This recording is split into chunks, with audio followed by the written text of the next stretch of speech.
ஏன்னு கேட்டா, முன்னால் உள்ள மஸ்ஜித குபா மஸ்ஜிதை தாங்கள் தான் கட்டி திறந்து வைத்தீர்கள். அங்க இருக்கிறவங்க கட்டினாங்க, தாங்கள் திறந்து வைத்தீர்கள். அதே போன்று இந்த மஸ்ஜிதையும் தாங்கள் தான் திறக்க வேண்டும் என்பதாக அவர்கள் சொல்லிக் கொண்டார்கள்.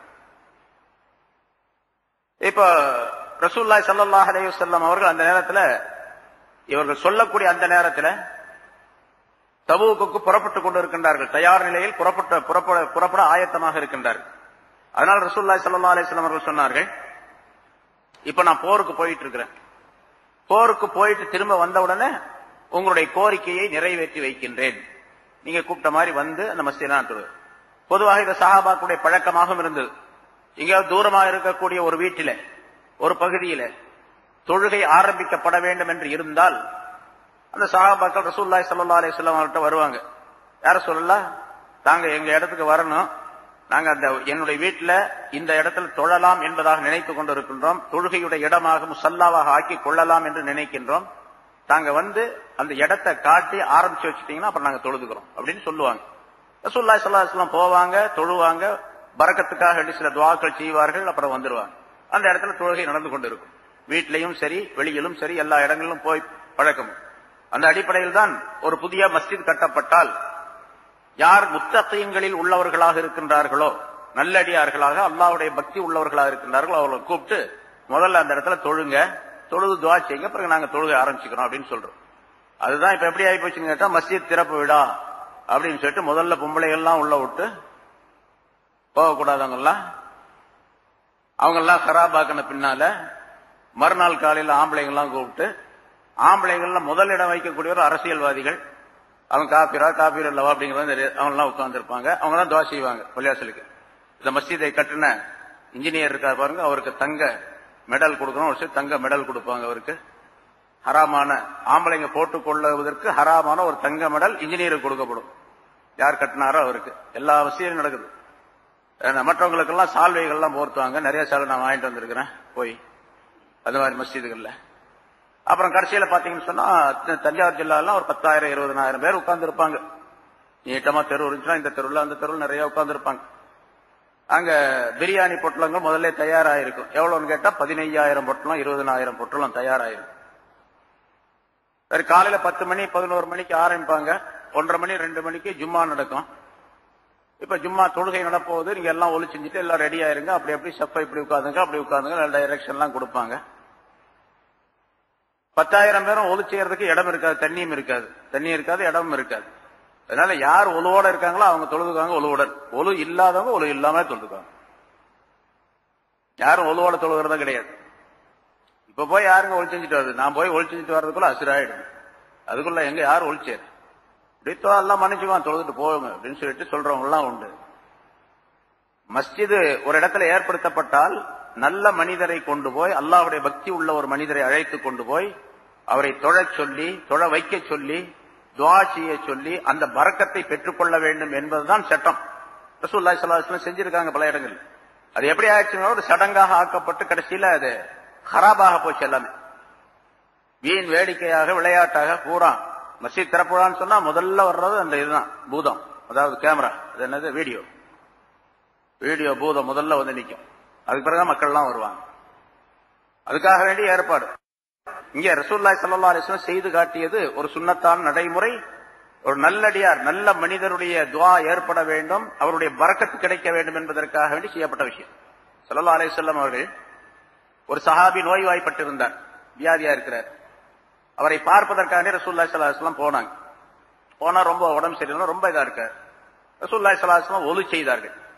ஒலு செய்த உடனே சஹாபாக்களுடைய பழக்கம் தான் முன்னாள் சொல்லியிருக்காங்க, அந்த ஒலு செய்த தண்ணி யாரும் கீழே விட மாட்டாங்க, எல்லாம் பிடிச்சு மேல தடவிக்குவாங்க. அந்த ஒலு செய்த தண்ணீர் கீழே விழாமல் பிடித்தார்கள். அந்த தண்ணீரை அந்த நோயாளிக்கு தெளித்து விடும்படியாக, குடிக்கும்படியாக சொன்னார்கள் ரசூலுல்லாஹி ஸல்லல்லாஹு அலைஹி வஸல்லம். ஒலு செய்த தண்ணிய அந்த நோயாளிக்கு புகட்டும்படியாக அல்லது தெளித்து விடும்படியாக சொன்னார்கள். தெளிக்கப்பட்டது, அவர் சுகமானார் அப்படின்னு வருது ஹதீஸ். இப்ப யாராவது ஒரு நல்லடியார், ஒரு முத்தகையாக ஒரு இருக்கக்கூடிய, அல்லாஹ்வுடைய பக்தி இருக்கக்கூடிய ஒரு மனிதர், அவருடைய எச்சில் பட்டாலும் சரி, அவருடைய தண்ணீர் பட்டாலும் சரி, அவருடைய உடலிலே பட்ட எந்த பொருள் பட்டாலும் சரி, அவருடைய வியர்வையாக இருந்தாலும் கூட சரி, அவருடைய துணியாக இருந்தாலும் கூட சரி, அது இன்னொருடைய உடலில் படும்பொழுது அதற்கு மகத்துவம் இருக்கின்றது, பரக்கத்து இருக்கின்றது, நோய் நீங்கும், நல்ல அருள் கிடைக்கும், அல்லாஹ் தஆலாவுடைய எல்லா விதமான பரக்கத்துகளும் கிடைக்கும் அப்படிங்கிறது அந்த ஹதீஸ்கள் இருந்து சொல்லப்படுகின்றது. இமாம் தானவி ரஹ்மத்துல்லாஹி அலைஹி அவர்கள் அந்த ஹதீஸ்க்கு நிறைய விளக்கம் எழுதுகின்றார்கள். இதுவெல்லாம் நல்ல ஒரு ஷேக்காக இருந்தால், பக்தி உள்ள காமிலான ஷேக்காக இருந்தால், அவரிடத்தில் இப்படி அணுகுவதின் காரணமாக இன்னென்ன பரக்கத்துகள் எல்லாம் ஏற்படும் என்று இந்த ஹதீஸை வைத்து உதாரணம் விளக்கம் சொல்லி காட்டுகின்றார்.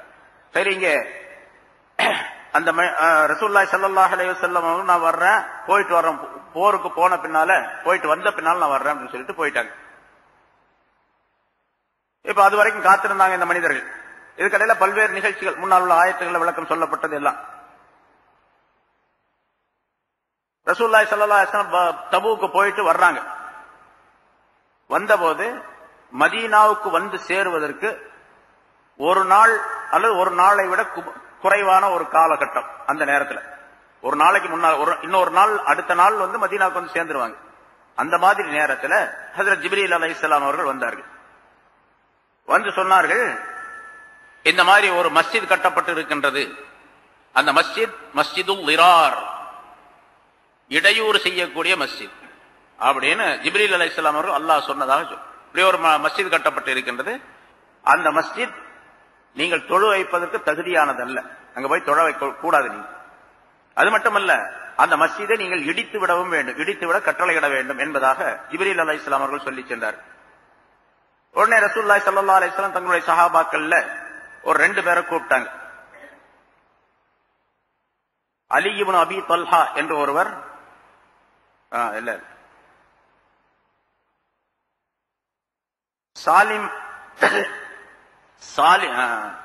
மாலிக் பின் துக்ஷம் என்று ஒருவர், மஅன் பின் அதி என்று ஒருவர், 2 சஹாபி. மாலிக் என்பவர் ஒருவர், மஅன் என்பவர் ஒருவர். இந்த 2 பேரையும் கூப்பிட்டு நீங்க 2 பேரும் வேகமா குபாவுக்கு செல்லுங்க. அங்க இன்னிடத்துல ஒரு மஸ்ஜித் கட்டப்பட்டு இருக்கின்றது, அந்த மஸ்ஜிதை இடித்து தரைமட்டமாக்கி வாருங்கள்.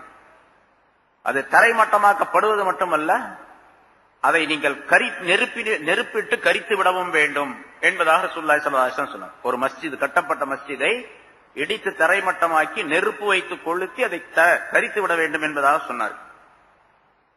இவங்க 2 பேரும் போனாங்க. அங்க குபாவுக்கு அருகிலே போன உடனே இந்த மாலிக் என்பவர், மாலிக் இப்னு துக்ஷம் என்பவர் மாநிலத்தில் சொன்னார், நீ போயிட்டு இருங்க, நான் சொந்தக்கார வீடு ஒருத்தர் இருக்குது, அங்க போய் கொஞ்சம் நெருப்பு கொண்டு வர்றேன் அப்படின்னாரு. கரிச்சு விட சொன்னாங்கல்ல, நெருப்பு கொண்டு வர்றேன். இவர் போனாரு. அங்க இவரை சார்ந்த குடும்பத்தினுடைய வீடு இருந்தது. அந்த வீட்டுல போய் ஒரு நெருப்பு பந்தத்தை கொளுத்தி கொண்டு வந்தார். 2 பேரும் சேர்ந்து அந்த மஸ்ஜிதை இடிச்சாங்க, நெருப்பு வச்சு கொளுத்தினாங்க, எல்லாம் தரைமட்டமாச்சு, கரிஞ்சிருச்சு. பிறகு ரசூலுல்லாஹி ஸல்லல்லாஹு அலைஹி வஸல்லம் அவர்களிடத்துல வந்தார்கள் 2 பேரும். சரி, இப்ப 2 பேரும் இடிச்சாங்க, கரிச்சாங்க, அவங்க ஒருத்தருமே ஒண்ணுமே சொல்லலையாப்பா? எல்லாம் கலாட்டாலாம் பண்ணிருப்பாங்க, எல்லாம் செஞ்சிருப்பாங்க. ஆனாலும் ரசூலுல்லாஹி ஸல்லல்லாஹு அலைஹி வஸல்லம் உடைய கட்டளை என்று சொன்ன உடனே மற்றவர்கள்லாம் அங்க கிட்ட நெருங்க முடியல. இது ரசூலுல்லாஹி ஸல்லல்லாஹு அலைஹி வஸல்லம் சொன்ன உத்தரவு, அதனால இதை இடிக்க சொன்னாங்க, இதை கரிக்க சொன்னாங்க அப்படின்னு சொல்லி 2 பேரும் சேர்ந்து அதை கரித்து வந்தார்கள். இந்த நேரத்தில் தான் அல்லாஹ் தஆலா, அதாவது ஜிப்ரீல் அலைஹிஸ்ஸலாம் சொன்னாங்க பாருங்க, அந்த நேரத்தில் தான் இந்த ஆயத் இறக்கப்பட்டது. வல்லதீன தஹது மஸ்ஜிதம் திராரன், சில நபர்கள்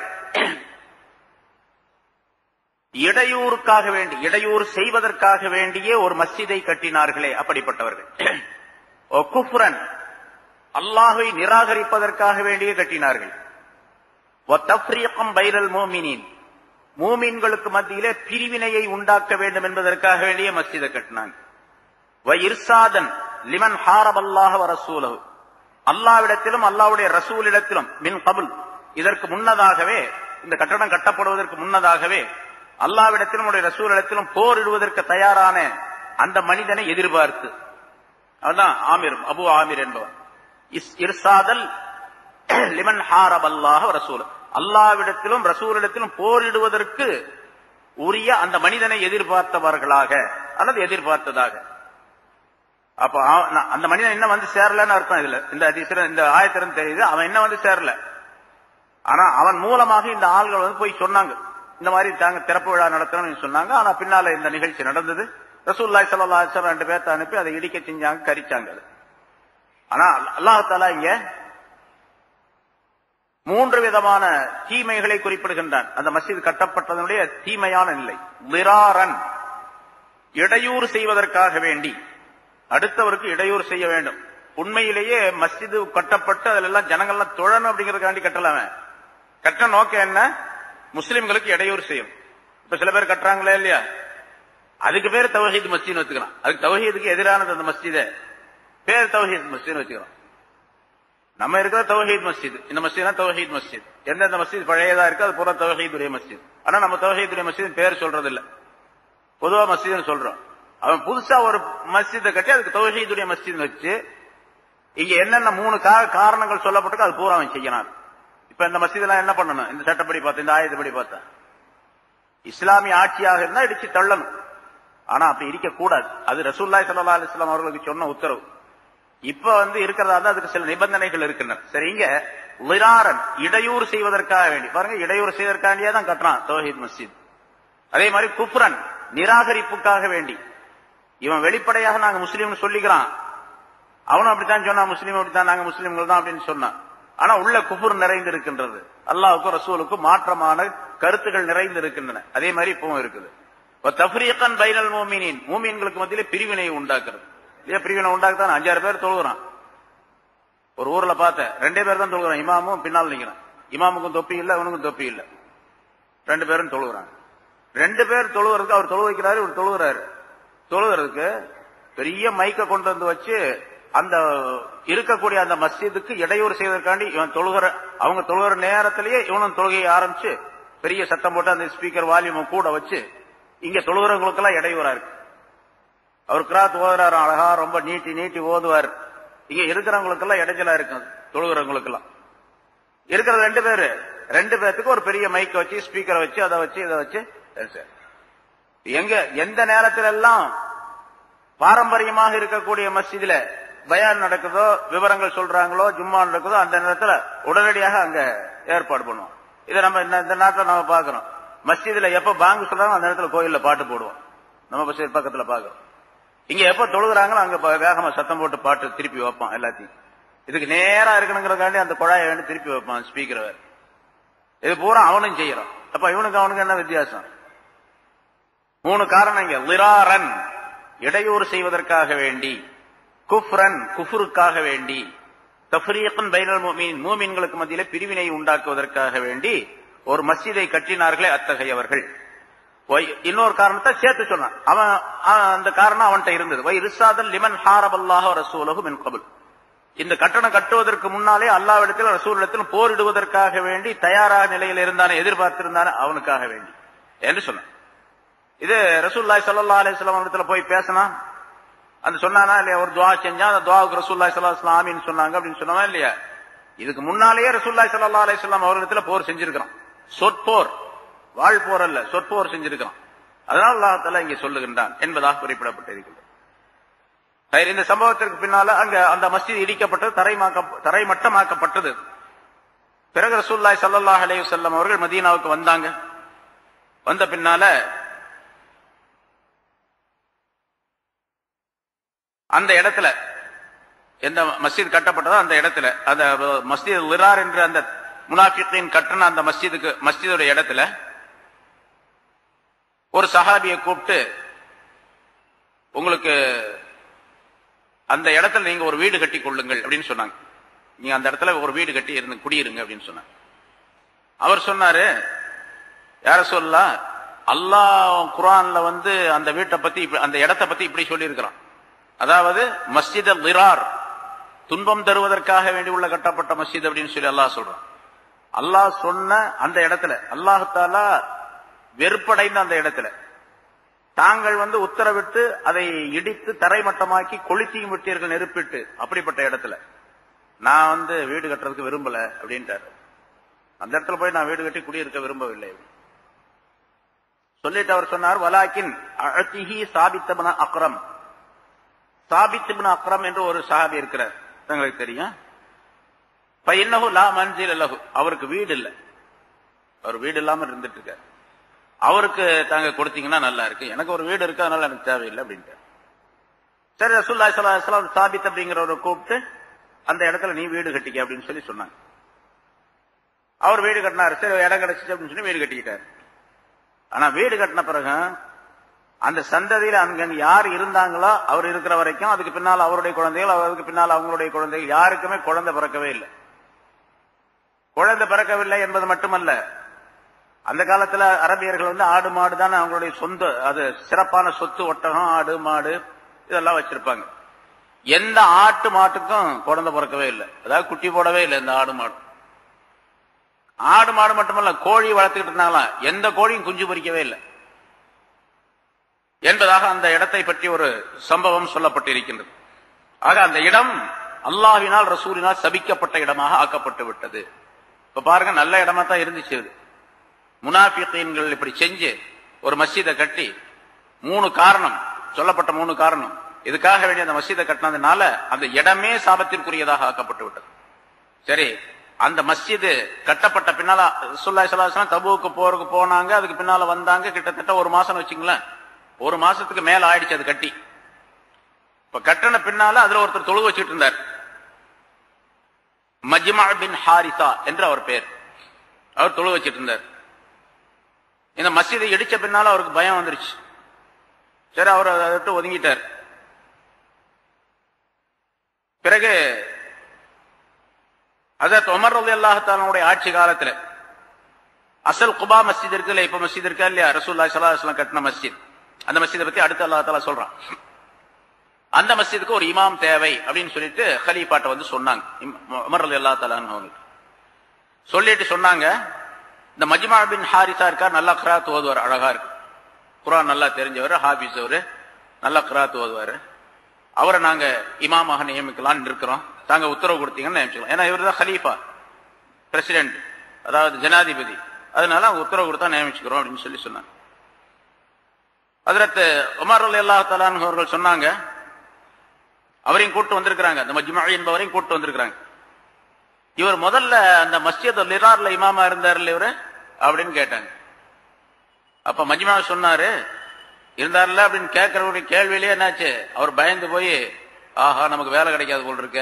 வேலை கிடைக்கணும், சம்பளம் எல்லாம் கிடையாது அந்த காலத்துல. இமாமத்து வேலைங்கிறதே பெரிய காரியம், பெரிய பதவி அது. ஏன்னா ரசூலுல்லாஹ் செஞ்ச வேலை இல்லை அது. அதனாலதான் இமாமத்துக்கு வர்றதுக்கெல்லாம் எங்களுக்கெல்லாம் ரொம்ப பயம். நாங்கெல்லாம் தகுதியே கிடையாது, சும்மா என்னமோ பஞ்சத்துக்கு ஆண்டிங்கிறது சொல்றாங்களா, அந்த மாதிரி தொழில் வச்சுட்டு இருக்கோம். அசல்ல இமாமத்துல இமாமா இருக்கக்கூடிய எப்படி இருக்குன்னு கேட்டா, அல்லாஹுடைய பக்தி நிறைந்தவரா இருக்கணும், முத்தகியா இருக்கணும், தக்வா உள்ளவரா இருக்கணும், எல்லா சுன்னத்தான காரியங்களையும் சரியா செய்யக்கூடியவரா இருக்கணும், முஸ்தஹப்பான காரியங்களை எல்லாம் பரல போன்று கடைபிடிக்கக்கூடியவரா இருக்கணும். அவர் தான் இமாமா இருக்கணும். அவர் பின்னால நின்று தொழுதாவே மக்கள் எல்லாம் பக்தி உள்ளவர்களாக மாறணும். அப்படி இருக்கா, நம்ம தொழுக வச்சோம்னா பக்தி எல்லாம் போயிடுது இருக்கிறது சேர்ந்து இல்லையா, அந்த மாதிரி இருக்கக்கூடாது. அதனாலதான் அழகான கிராத் ஓதுறவர் ஒரு சஹாபியும் கூட மஜ்மா என்பவர். அதனால சொன்னாங்க, அப்படி இவர் அங்க தொழுக வச்சவர் அல்லவா அப்படின்னு கேட்டாங்க.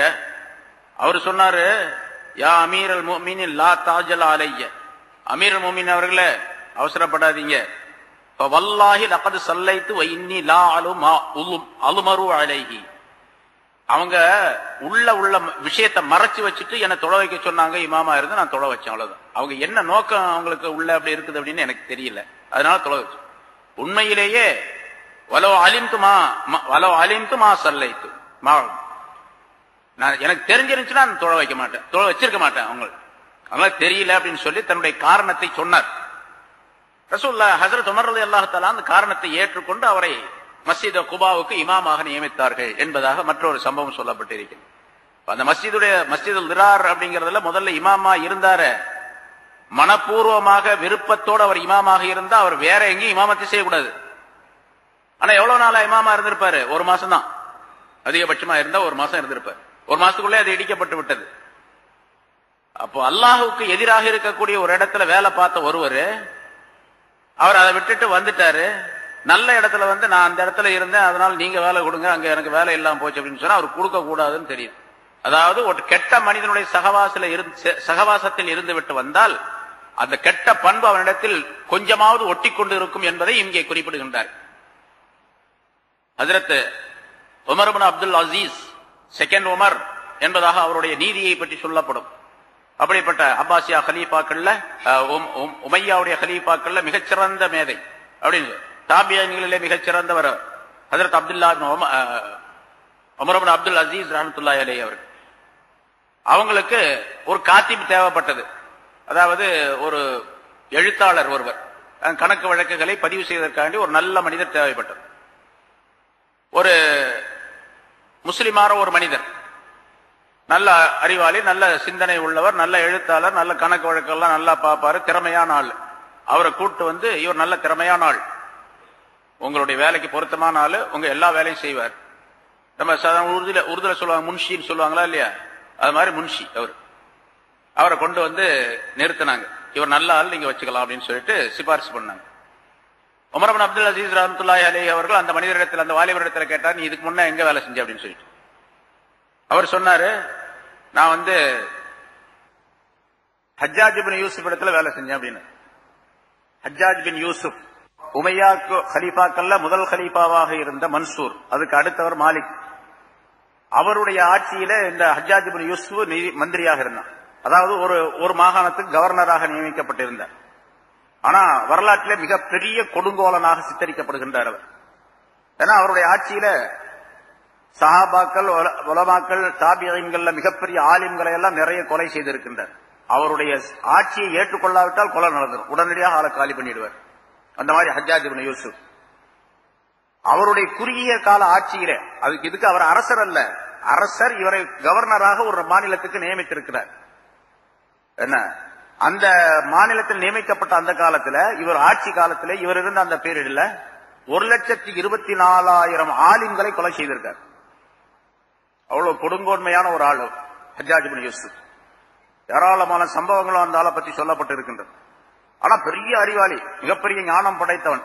குர்ஆன் நல்லா தெரியும், ஹதீஸ் நல்லா தெரியும், எல்லாமே தெரியும். இருந்தாலும் அவனுடைய புத்தி அப்படி. இப்ப உமர் இப்னு அப்துல் அசீஸ் ரலியல்லாஹு தஆலா அவங்க அந்த வாலிபரிடத்துல கேட்டாங்க, நீ இதுக்கு முன்னால எங்க வேலை பார்த்தா? ஹஜ்ஜாஜ் இப்னு யூசுப் இடத்துல வேலை பார்த்த. முதல்ல இங்கிருந்து ஓடு அப்படின்ட்டாங்க, போடி. அப்ப அந்த ஆள் சொன்னார், வந்தாலே இல்ல நான் கொஞ்ச நாள் தான் இருந்தேன், ஒரு நாள் 2 நாள் தான் இருந்தேன், அந்த ஆள் பிடிக்கல வந்துட்டேன். நீ 1 மணி நேரம் அவன்கிட்ட வேலை பார்த்தாலும் கூட அவனை வச்சுக்க முடியாது அப்படின்ட்டாங்க. 1 மணி நேரம் இருந்தாலும் போதும். இது எல்லா யாரையெல்லாம் நாம் வேலைக்கு வைக்கின்றோமோ, குறிப்பாக முக்கியமான வேலைகளுக்கு, எழுத்து வேலை, நம்முடைய வலதுகரமாக இருக்கக்கூடிய சில நபர்கள், இவர்களை எல்லாம் நாம் யோசிக்க வேண்டும், சிந்திக்க வேண்டும், அவர்களை நாம் இந்த மாதிரி தேர்ந்தெடுக்க வேண்டும். இதுக்கு முன்னால் அவர் எங்க வேலை செஞ்சிருக்கார்? நல்ல மனிதரிடத்திலே, கெட்ட மனிதரிடத்திலே. கெட்ட மனிதரிடத்திலே வேலை செய்திருந்தால் அதனுடைய தாக்கம் இந்த மனிதரிடத்தில் இருக்கத்தான் செய்யும். முதல்ல பார்க்கணும் அந்த ஆள் எங்க வேலை செஞ்சிருக்கான் அப்படின்னு என்பது வரலாற்றில் சொல்லப்படுகின்றது.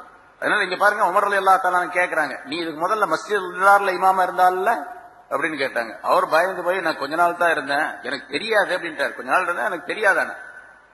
ஆனா தெரியாது அப்படின்னு சொல்லிட்டு அவர் உண்மையை சொல்லியிருக்காரு. அவர் உண்மை சொல்லுகிறார் அப்படிங்கறதும் உமர் ரலியல்லாஹு தஆலாவுக்கு தெரிஞ்சு. அதனாலதான் உடனே சரி பரவாயில்ல, நீ போய் இமாமா இரு என்று நியமனம் செய்தார்கள் என்பதாக குறிப்பிடப்படுகின்றது.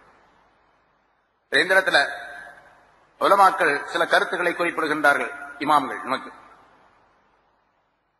ஒரு ஊர்ல ஒரு மஸ்ஜித் கட்டப்பட்டு அந்த ஊர்ல தொழுதுகிட்டு இருக்கிறாங்கன்னு வச்சுக்கோங்க. அந்த மஸ்ஜித் நல்ல பெரிய மஸ்ஜித் இருக்கிற அந்த ஊர்க்காரங்களுக்கு போதுமான அளவுக்கு, அந்த மஹல்லாக்காரங்களுக்கு போதுமான அளவுக்கு இருக்குது. வேற ஒரு ஆள் என்ன பண்றாரு, திடீர்னு பணம் நிறைய இருக்குது அப்படின்னு சொல்லிட்டு பக்கத்துல இன்னொரு மஸ்ஜித் கட்டுறாரு. இப்படி கட்டலாமா அப்படின்னு கேட்டா, பக்கத்துல அந்த மஸ்ஜிதை கட்டுறது கூடாது, அது குற்றத்திற்குரியது. சரி, அப்படி பக்கத்துல ஒரு மஸ்ஜிதை கட்டுறாரு பாருங்க, அது இந்த 3 காரணங்களில் ஏதாவது ஒரு காரணம் இருந்தால், லிரார், குஃப்ரு, தஃப்ரீக்கும் பைனல் முஃமினீன் என்ற 3 காரணங்கள் ஏதாச்சும் ஒண்ணு இருந்துச்சுன்னா அதை இடிக்கிறது வாஜிப். இஸ்லாமிய அரசாங்கம் வந்தா தான் செய்ய முடியும், இந்த அரசாங்கத்துல செய்ய முடியாது. இடிச்சாருன்னா கோர்ட்ல கொண்டு போய் போட்டுருவார் நம்மள. அதனால சட்டம் என்னன்னு கேட்டா, ஒரு மஸ்ஜித் இருக்கின்றது, அந்த மஸ்ஜித் போதுமான அளவு இருக்கின்றது, எந்த விதமான சிரமமும் கிடையாது, எல்லாரும் அங்க வந்து தொழவும் முடியும் என்று இருந்தால் பக்கத்துல மஸ்ஜித் கட்டுறது கூடாது, அதை இடிக்கிறது வாஜிப் என்பதாக சொல்லப்பட்டது. அது கட்டுறதுக்கு முன்னாலேயே தெரிஞ்சா அதை கட்டாமல் தடுப்பதும் வாஜிப், கட்ட விடாமல் தடுப்பதும் வாஜிப். சரி, இது கட்டுறதுக்குரிய நோக்கம் இந்த மாதிரி 3 காரணங்களே ஏதாவது ஒண்ணு இருக்கணும். அந்த மஸ்ஜிதுக்கு பாரம்பரியமா இருக்கக்கூடிய மஸ்ஜிதுக்கு யாரும் போகக்கூடாது, தான் கட்டுற மஸ்ஜிதுக்கு தான் வரணும் அப்படிங்கிற நோக்கத்துல கட்டினா அதுவும் மிரார், இடையூறு செய்யக்கூடிய. ஆனா பக்கத்துல ஒரு மஸ்ஜிது கட்டுறாரு, இந்த மஸ்ஜிதுக்காரங்க தடுக்கிறாங்க, அதை இந்த மஹல்லாக்காரங்க கட்டக்கூடாதுன்னு தடுக்கிறாங்க. ஏன்னு கேட்டா இவங்களுடைய பவர் எல்லாம் போயிடும். அவர் கட்டினார்னு சொன்னா எல்லாம் அவர் பக்கம் சாஞ்சிருவாங்க, இவங்களுக்கு பவர் எல்லாம் போயிடும். உண்மையிலேயே இந்த மஸ்ஜிதுல இடம் பத்தல, அவர் அதுக்காக வேண்டி கட்டுறாரு.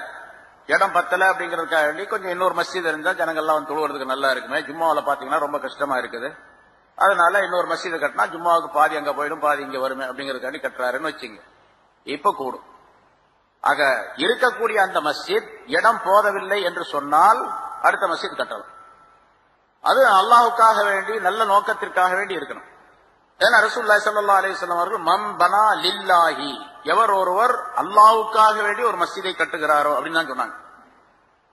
பத்தலைங்கிறதுக்காண்டி கட்டுறாரோ அப்படி சொல்லல. மன் பனா லில்லாஹி,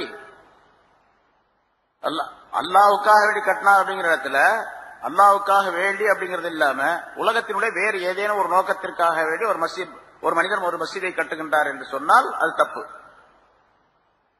மஸ்ஜிது இடம் போதவில்லை அல்லது அந்த மஸ்ஜிதிலே தொழுவதின் காரணமாக பலவிதமான இடையூறுகள் இருக்கின்றன அப்படின்னு சொல்லி ஒரு மஸ்ஜிதை பற்றி சொல்லப்படுகிறது வச்சுங்க.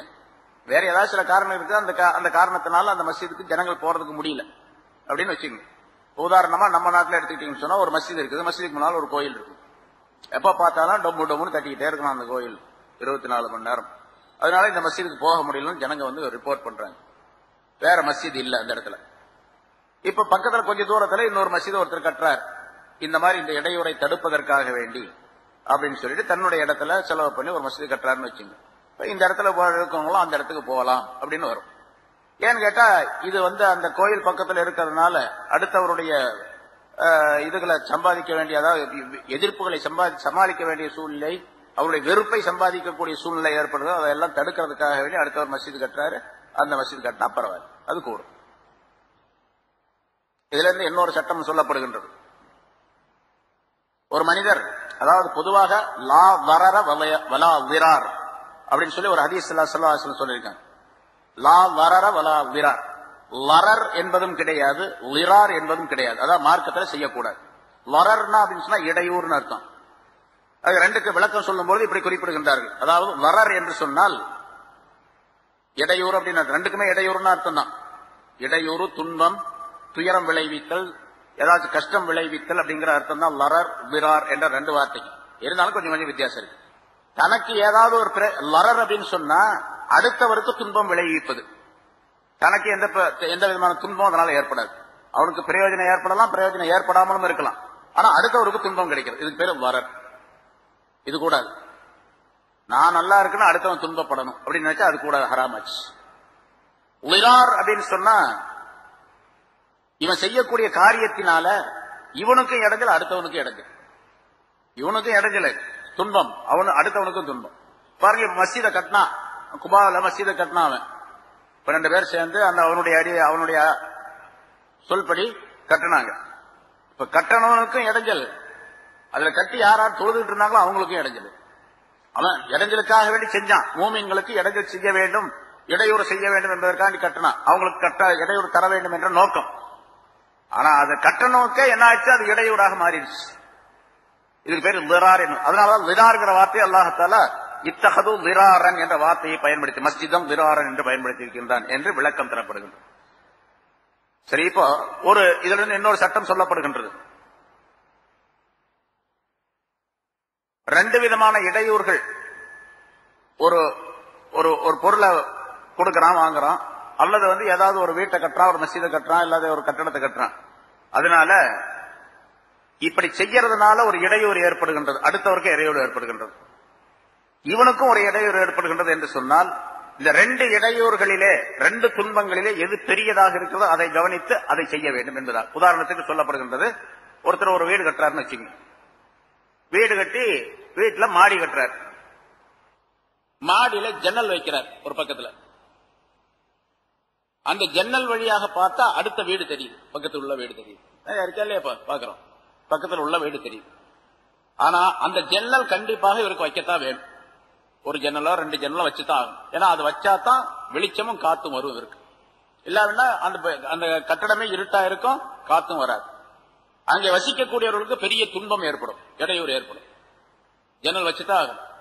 இவருடைய இடம் தான், தன்னுடைய சொந்த இடத்துல, தன்னுடைய சொந்த கட்டடத்துல, தன்னுடைய சொந்த காசை போட்டு ஒரு கட்டடத்தை கட்டுறாரு, அதுல ஜன்னல் வைக்கணும்னு இருக்குது.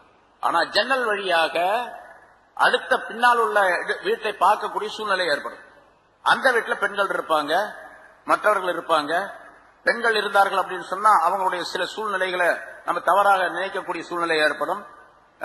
அதனால பலவிதமான ஆபத்துகள், பலவிதமான சண்டை சச்சரவுகள். இன்னும் சொல்ல போனா இப்படி பார்ப்பதன் காரணமாக சில நேரங்களில் 2 சாராருக்கும் தகராறு ஏற்பட்டு அது ஒரு பெரிய சமுதாய பிரச்சனையாக ஏற்படக்கூடிய சூழ்நிலையும் கூட ஏற்பட்டுவிடும் இல்லையா? அடுத்த வீட்டுல பொம்பளை ஜன்னல்ல பாக்குறாங்க, ஜன்னல்ல பாக்குறோம், அங்க பொம்பளை இருக்கிறாங்களா இல்லையோ, நீ ஜன்னல்ல பாக்குற அப்படின்னு ரிப்போர்ட் வரும். இப்ப இந்த காலத்துல சொல்ல வேண்டியதுல போலீஸுக்கு போவான், உடனே வந்து போலீஸ்கார வருவான், அப்புறம் அரசியல்கார வருவான், எல்லா பிரச்சனையும் ஏற்படும். இப்ப இங்க 2 இடையூறு இருக்குது. வீட்டுக்காரருக்கு காத்து வரல, வெளிச்சம் வரலங்கிற இடையூறு. அந்த வீட்டுக்காரருக்கு, பக்கத்து வீட்டுக்காரருக்கு பொம்பளை பாக்குறாங்க, எங்க வீட்டை பாக்குறாங்க அங்கிருந்து அப்படிங்கிற இடையூறு. இந்த 2ல எது வந்து அசத்தானது, ரொம்ப கடுமையான இடையூறு அப்படின்னு சொன்னா, இவருக்கு காத்து வரல அப்படிங்கறத விட அடுத்த வீட்டுல பாக்குறது இடையூறு அதிகமானது, இதை விட 10 மடங்கு கூடுதலானது. அதனால இப்ப வீடு கட்டக்கூடிய இஸ்லாமிய ஷரியத்துடைய முறைப்படி என்ன செய்யணும் கேட்டா, இவர் ஜன்னலை பூரா அடைச்சிடணும், ஜன்னல் போடக்கூடாது. என் இடம், என் வீடு, என் காசு, நான் போடுவேன், நீ யாரு கேட்கறதுக்கு அப்படின்னு சொல்லக்கூடாது. 2 இடையூறுகள்ல எது அசத்தாக இருக்கின்றதோ, கடுமையானதாக இருக்கின்றதோ, அதிகமான மக்களுக்கு இடையூறு தரக்கூடியதாக, துன்பங்களை விளைவிக்கக்கூடியதாக இருக்கின்றதோ அதை எடுத்துக்கொள்ள வேண்டும், சட்டமாக எடுத்துக்கொண்டு அதன்படி செயல்பட வேண்டும் என்பதும் இங்கே விளக்கப்படுகிறது. இப்போ இந்த மஸ்ஜிதை கட்டியதின் காரணமாக மக்களுக்கெல்லாம் துன்பம் ஏற்படுகின்றது. ஏன்னா அவனுடைய நோக்கமே இஸ்லாத்தை ஒழிக்கணும், முஸ்லிம்களை பிரிக்கணும் அப்படிங்கிறதுக்காக. இப்ப நம்ம பாக்குறோம், அரசியல்லையோ அரசியல் அல்லாத நிலையிலேயோ மக்களை பிரித்து செல்லக்கூடிய பல பேர் இருக்கிறாங்க. இவங்க எல்லாம் இந்த குற்றத்திற்குரியவர். 10 கட்சி இருக்குது முஸ்லிம்கள்ல, இன்னொரு கட்சி தனியா ஆரம்பிச்சு நான் தலைவனா இருக்கு அப்படிங்கறதுக்காக அங்கிருந்து கொஞ்சம் பேரை பிடிச்சிட்டு போயிடுறாங்க காசு கொடுத்து. அவன் ஒரு 4 பேரை வச்சு ஒரு கட்சி ஆரம்பிச்சு முஸ்லிம்களை வந்து இருக்கக்கூடிய 10 பிரிவா 11 பிரிவாக்குறது. இப்ப நம்ம இதுல தமிழ்நாட்டிலேயே எடுத்துக்கொண்டா கிட்டத்தட்ட 14 கட்சி இருக்குது முஸ்லிம்களுடைய கட்சி. முஸ்லீம் லீக் ஒரு கட்சி இருந்துச்சு, அதுல இருந்து பிரிஞ்சு இன்னைக்கு எத்தனை இருக்குது? 14 கட்சி இருக்குது. அப்போ ஒவ்வொருத்தருக்கும் தனித்தனி தலைவர் இருக்கிறாங்க, தனி செயலாளர் இருக்காங்க, தனி பேடு இருக்குது, லெட்டர் பேடு இருக்குது, தனி சீல் இருக்கு, எல்லாம் போட்டுக்கிட்டு போயிட்டே இருக்கிறாங்க. இதெல்லாம் குற்றத்திற்குரியது அப்படிங்கறதும் இதன் மூலமாக, இந்த ஆயத்தின் மூலமாக விளக்கப்படுகின்றது. ரசூலுல்லாஹி ஸல்லல்லாஹு அலைஹி வஸல்லம் அவர்கள் அதை இடிச்ச பின்னால, அதுக்கு பின்னால அந்த இடத்துல என்ன பண்ணாங்கன்னா, குனாசா, அதாவது குப்பை மேடாக ஆக்கி விட்டார்கள். அவர் இருந்தாரு, அவருக்கும் குழந்தை பிறக்கல, அதனால அதை பூரா எடுத்துட்டு அப்புறம் கடைசியில் என்னாச்சுன்னு கேட்டா அது குப்பை மேடாக, எப்பொழுதும் குப்பை மேடாகத்தான் இருக்கு. குபாவில குப்பை மேடுன்னு ஒரு பகுதி இருக்குது பாருங்க. குபாவுடைய மஸ்ஜித் இருக்குது, மஸ்ஜித் குபா, அது அசல்ல உள்ள மஸ்ஜித். அந்த மஸ்ஜிதுக்கு எதிரில் ஒரு கபிரிஸ்தான் இருக்கும். அந்த கபிரிஸ்தான்ல இப்போ அந்த பகுதியில் யாராவது இறந்தாங்கன்னா அங்கதான் அடக்குவாங்க. அதுக்கு பக்கத்துல அந்த குப்பை மேடு இருப்பதாக சொல்லுகின்றார். அப்ப பாக்கல அது என்ன ஆச்சு அப்படிங்கிறது இல்ல, அது வேற மாதிரி மாத்திருக்காங்க. அந்த பகுதியில தான் அந்த மஸ்ஜித் பக்கத்துல, இப்ப இருக்கக்கூடிய மஸ்ஜித் பக்கத்துல அந்த குப்பை மேடு இருக்குது. அநேகமா இப்ப அதெல்லாம் ரோடாக இருக்குன்னு நினைக்கிறேன். ஏன்னா அதை சுத்தி இப்ப இருக்கக்கூடிய குபா மஸ்ஜிதை சுத்தி ஏராளமான இடத்தை நல்ல ரோடுகள் போட்டு மரங்கள்லாம் வச்சு, இந்த யாரு வந்து ஹாஜிகள் வர்றாங்களோ அவங்க பாக்குறதுக்காக வேண்டிய தங்குறதுக்காக அந்த பேருந்துகளை நிக்க வைக்கிறதுக்காக வேண்டிய உள்ள ரோடுகளாக ஆக்கிட்டாங்க. அதனால அந்த இடம், அந்த குப்பை மேடு ரோடாக ஆக்கப்பட்டு இருக்கும் அப்படிங்கிற நினைக்கிறேன். அடுத்து அல்லாஹ் தஆலா சொல்கின்றான், வயிர்சாதல் லிமன் ஹாரபல்லாஹு ரசூலஹு மின் கபில் வல யஹலிஃபுன்ன இன் அரத்னா இல்லல் ஹுஸ்னா. சரி, இப்படி மஸ்ஜிதை கட்டிட்டு நாங்க மஸ்ஜித் கட்டணும் நோக்கம் என்ன தெரியுமா? மக்களுக்கு நன்மை செய்யணுங்கிறதுக்காக கட்டணும் அப்படின்னு சொல்றாங்க. அது சத்தியம் பண்ணி சொல்றாங்க. வல யஹலிஃபுன்ன, அவர்கள் நிச்சயமாக சத்தியம் செய்கிறார்கள். இன் அரத்னா, நாங்கள் நாடவில்லை, இல்லல் ஹுஸ்னா, நன்மையை தவிர வேற எதையும் நாடல. நன்மையான காரியத்தை தான் நாடித்தான் நாங்க செஞ்சோம் இதை அப்படின்னு சொல்றோம். வல்லாஹு யஷ்ஹது இன்னஹும் லகாதிபுன், அல்லாஹ் சாட்சி சொல்றான் இந்த ஆளுகள் எல்லாம் பொய்யர்கள் அப்படின்னு சொல்லிட்டு. நாங்க நன்மையத்தான் நாடணும்னு சொல்றாங்க பாருங்க, பொய் சொல்றாங்க இந்த ஆளுங்க அப்படின்னு. பொய் சொல்றாங்க யார் சொல்றா? அல்லாஹ் சொல்றான். இப்ப எவ்வளவு பெரிய குற்றத்திற்குரியவர்கள் அவர்கள். வல்லாஹு யஷ்ஹது இன்னஹும் லகாதிபுன், இவர்கள் பொய்யர்கள் என்று அல்லாஹ் தஆலா சாட்சி சொல்லுகிறார். லா தகும் ஃபீஹி அபதா. நபியே, அந்த மஸ்ஜிதிலே, மஸ்ஜிதை இடிச்சாச்சு, ஆனா அந்த இடத்துல அந்த மஸ்ஜித் இது முன்னால சொல்லப்பட்டது என்று வைத்துக் கொண்டால், அதாவது ஜிப்ரீல் அலைஹிஸ்ஸலாம் இந்த ஆயத்தை சேர்த்து கொண்டு வந்தாங்கன்னு சொன்னா, அவன் கட்டின மஸ்ஜிதில நீங்க நிக்காதீங்க, தொழாதீங்க அப்படின்னு அல்லாஹ் சொல்றான். லா தகும் ஃபீஹி அபதா, எப்பொழுதுமே அந்த மஸ்ஜிதில் நபியை நீங்கள் தொழ வேண்டாம். லா தகும் தான் லா துஸல்லி, தொழ வேண்டாம். நீங்க தொழுகிறதுக்கு ஒரு மஸ்ஜித் இருக்குது, அருமையான மஸ்ஜித், அதை என்னுடைய உத்தரவுப்படி நீங்க தான் கட்டுனீங்க, அந்த மஸ்ஜிதில் தொழு. அதுதான் ல மஸ்ஜிதுன் உஸ்ஸிஸ அலா தக்வா மின் அவ்வலி யௌமின், ஆரம்ப நாளில், ஆரம்ப நாள்னா மதீனாவுக்கு வந்த ஆரம்ப நாளில், ஸல்லல்லாஹு அலைஹி வஸல்லம் மக்காவிலிருந்து ஹிஜ்ரத் வந்து மதீனாவுக்கு வரக்கூடிய ஆரம்ப நாள்ல தங்கின இடம் குபா. குபாவில தங்கினாங்க, 5 நாள் இருந்தாங்க. திங்கள், செவ்வாய், புதன், வியாழன், வெள்ளி. வெள்ளிக்கிழமை காலையில புறப்பட்டு மக்காவுக்கு மதீனாவுக்கு வந்தாங்க. வழியிலே லுஹருடைய ஜும்மாவுடைய நேரம் ஆயிடுச்சு. அதுக்கு முதல்ல ஜும்மா தொழுததே கிடையாது. அப்பதான் ஃபர்ஸ்ட் ஜும்மா, வெள்ளிக்கிழமை. பனு சாலிம் அப்படின்னு சொல்லிட்டு ஒரு கூட்டத்தாருடைய தோட்டம் இருந்துச்சு. அந்த தோட்டத்துல வந்த உடனே ஜும்மாவுடைய கடமையை அல்லாஹ் தஆலா சொன்னா. ரசூலுல்லாஹி ஸல்லல்லாஹு அலைஹி வஸல்லம் குத்பா ஓதுனாங்க, மக்களுக்கு உபதேசம் செய்தார்கள்.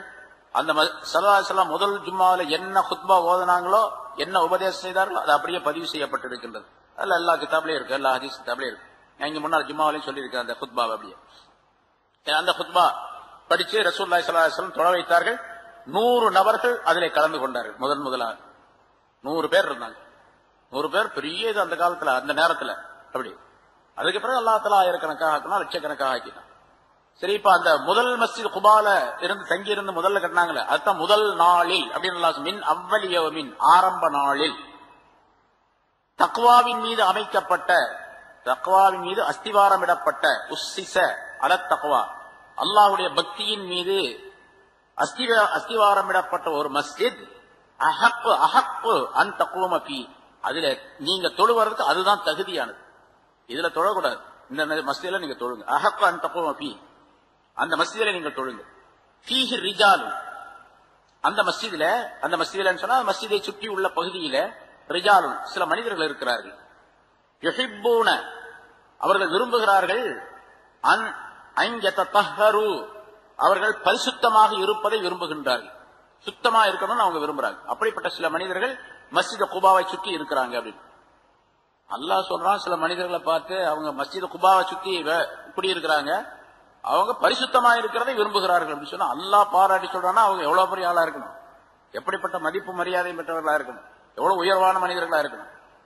வல்லாஹு யுஹிப்புல் என்று சொல்லிட்டு அல்லாஹ் தஆலா ஒரு கருத்தையும், பொது கருத்தை சொல்லுகிறான். வல்லாஹு யுஹிப்புல் முத்தஹ்ஹிரீன், அல்லாஹ் தஆலா சுத்தமா இருப்பவர்களை விரும்புகிறான் என்பதாக சொல்லுகிறான். இந்த ஆயத்து வந்த உடனே ரசூலுல்லாஹி ஸல்லல்லாஹு அலைஹி வஸல்லம் அவர்களுக்கு ஒரு பக்கம் மகிழ்ச்சி, இன்னொரு பக்கம் பெரிய ஆச்சரியம். என்ன இது, குபாவுல சில மனிதர்கள், நம்ம தான் 5 நாள் இருந்தோம், மறுபடியும் போயிட்டு வர்றோம், ஆனா இப்படி ஒரு மனிதர்கள், சில மனிதர்கள் இருக்கிறாங்க அப்படின்னு அல்லாஹ் சொல்றானே, சுத்தத்தை விரும்புகிறார்கள் அப்படின்னு அல்லாவே சொன்னான். படைச்சவனே சொல்றதா இருந்தா எவ்வளவு பெரிய பாராட்டுக்குரிய விஷயம் அப்படின்னு சொல்லிட்டு என்ன பண்ணாங்க, அங்க போய் பார்த்துட்டு வரலாம் வாங்க அப்படின்னு சொல்லிட்டு ரசூலுல்லாஹ் எந்திரிச்சு நடக்க ஆரம்பிச்சாங்க. குபாவை நோக்கி போறாங்க. முஹாஜிரின்களில் சில பேர் கூட போனாங்க, முஹாஜிர்களும் போனாங்க. போன உடனே குபாவுக்கு போய் சேர்ந்தாங்க.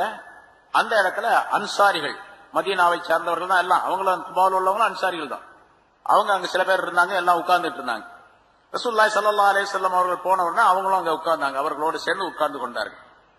போன உடனே கேட்டாங்க, அந்த சஹாபாக்கள் அங்க இருந்தவர்களிடத்துல கேட்டாங்க, மோமினூன அன்தும், நீங்க எல்லாம் மூமின்களான்னு கேட்டாங்க.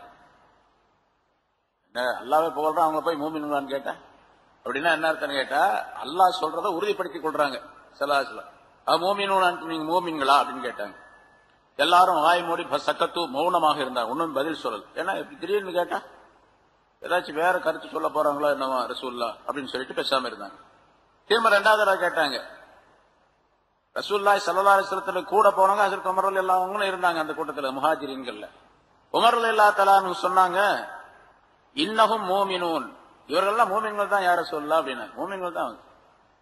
இன்னொரு அறிவிப்புல இமாம் குஸாலி ரஹ்மத்துல்லாஹி அலைஹி எழுதக்கூடிய அந்த யஹ்யாவில் எழுதக்கூடிய அந்த வாசகத்துல உமர் ரலியல்லாஹு தஆலா அன்ஹு சொன்னார், நிச்சயமாக நாங்கள் மூமின் தான் அப்படின்னு சொன்னாங்க. அப்படின்னு இங்க இந்த அறிவிப்புல எப்படி இருக்கு, இன்னஹும் மூமின், அவர்கள் மூமின் தான், அனமாவும், நானும் அவங்களோட தான் இருக்கிறேன் அப்படின்னு சொன்னாங்க. நானும் மூமின் தான் அப்படின்னு சொல்லிட்டாங்க. பிறகு ரசூலுல்லாஹி ஸல்லல்லாஹு அலைஹி வஸல்லம் கேட்டார்கள், அத்தர்லௌன பில் கலா, நீங்கள் கலாவை அல்லாஹ்வுடைய விதிப்பை நீங்கள் பொருந்திக் கொள்ளுகிறீர்களா? அல்லாஹ் எதை விதித்தானோ அதை நீங்கள் பொருந்திக் கொள்ளுகிறீர்களா அப்படின்னு கேட்டாங்க. அப்ப எல்லாம் சேர்ந்து சொன்னாங்க, நாம் ஆம் நாங்க பொருந்திக் கொள்ளுகிறோம், அல்லாஹ்வுடைய தீர்ப்பை நாங்கள் பொருந்திக் கொள்ளுகிறோம். திரும்ப கேட்டாங்க, தஸ்பீரூன அலல் பலா, துன்பங்கள் ஏற்பட்டால் நீங்கள் பொறுமையாக இருப்பீர்களா அப்படின்னு கேட்டாங்க. ஆம் இருப்போம் என்பதாக சொன்னார்கள். அத்தஷ்குரூன அலர் ரஹா, நாலாவதா கேட்டாங்க, நீங்க செல்வ செழிப்பான ஒரு நிலை ஏற்பட்டால் நீங்கள் சுக்குர் செய்வீர்களா, நன்றி செலுத்துவீர்களா அப்படின்னு கேட்டாங்க. ஆமான்னு சொன்னாங்க. ஆமா நன்றி செலுத்துவோம் சொன்னாங்க. ரசூலுல்லாஹி ஸல்லல்லாஹு அலைஹி வஸல்லம் சொன்னாங்க, மூமினூன வரப்பில் கஅபா, கஅபாவுடைய ரப்பின் மீது சத்தியமாக நீங்கள் மூமின்கள் தான். ஒரு மனிதன் மூமினாக இருக்கணும்னு சொன்னா இங்க 4 ஷர்த்துகளை 4 நிபந்தனைகளை குறிப்பிடுகின்றார்கள், 3 நிபந்தனைகளை குறிப்பிடுகின்றார்கள். அதாவது கலா கதிர் என்று ஒன்று இருக்கிறது இல்லையா, அல்லாஹுடைய விதிப்பு தீர்ப்பு, அதை பொருந்திக் கொள்ள வேண்டும். துன்பங்கள் ஏற்பட்டால் பொறுமையாக இருக்க வேண்டும்.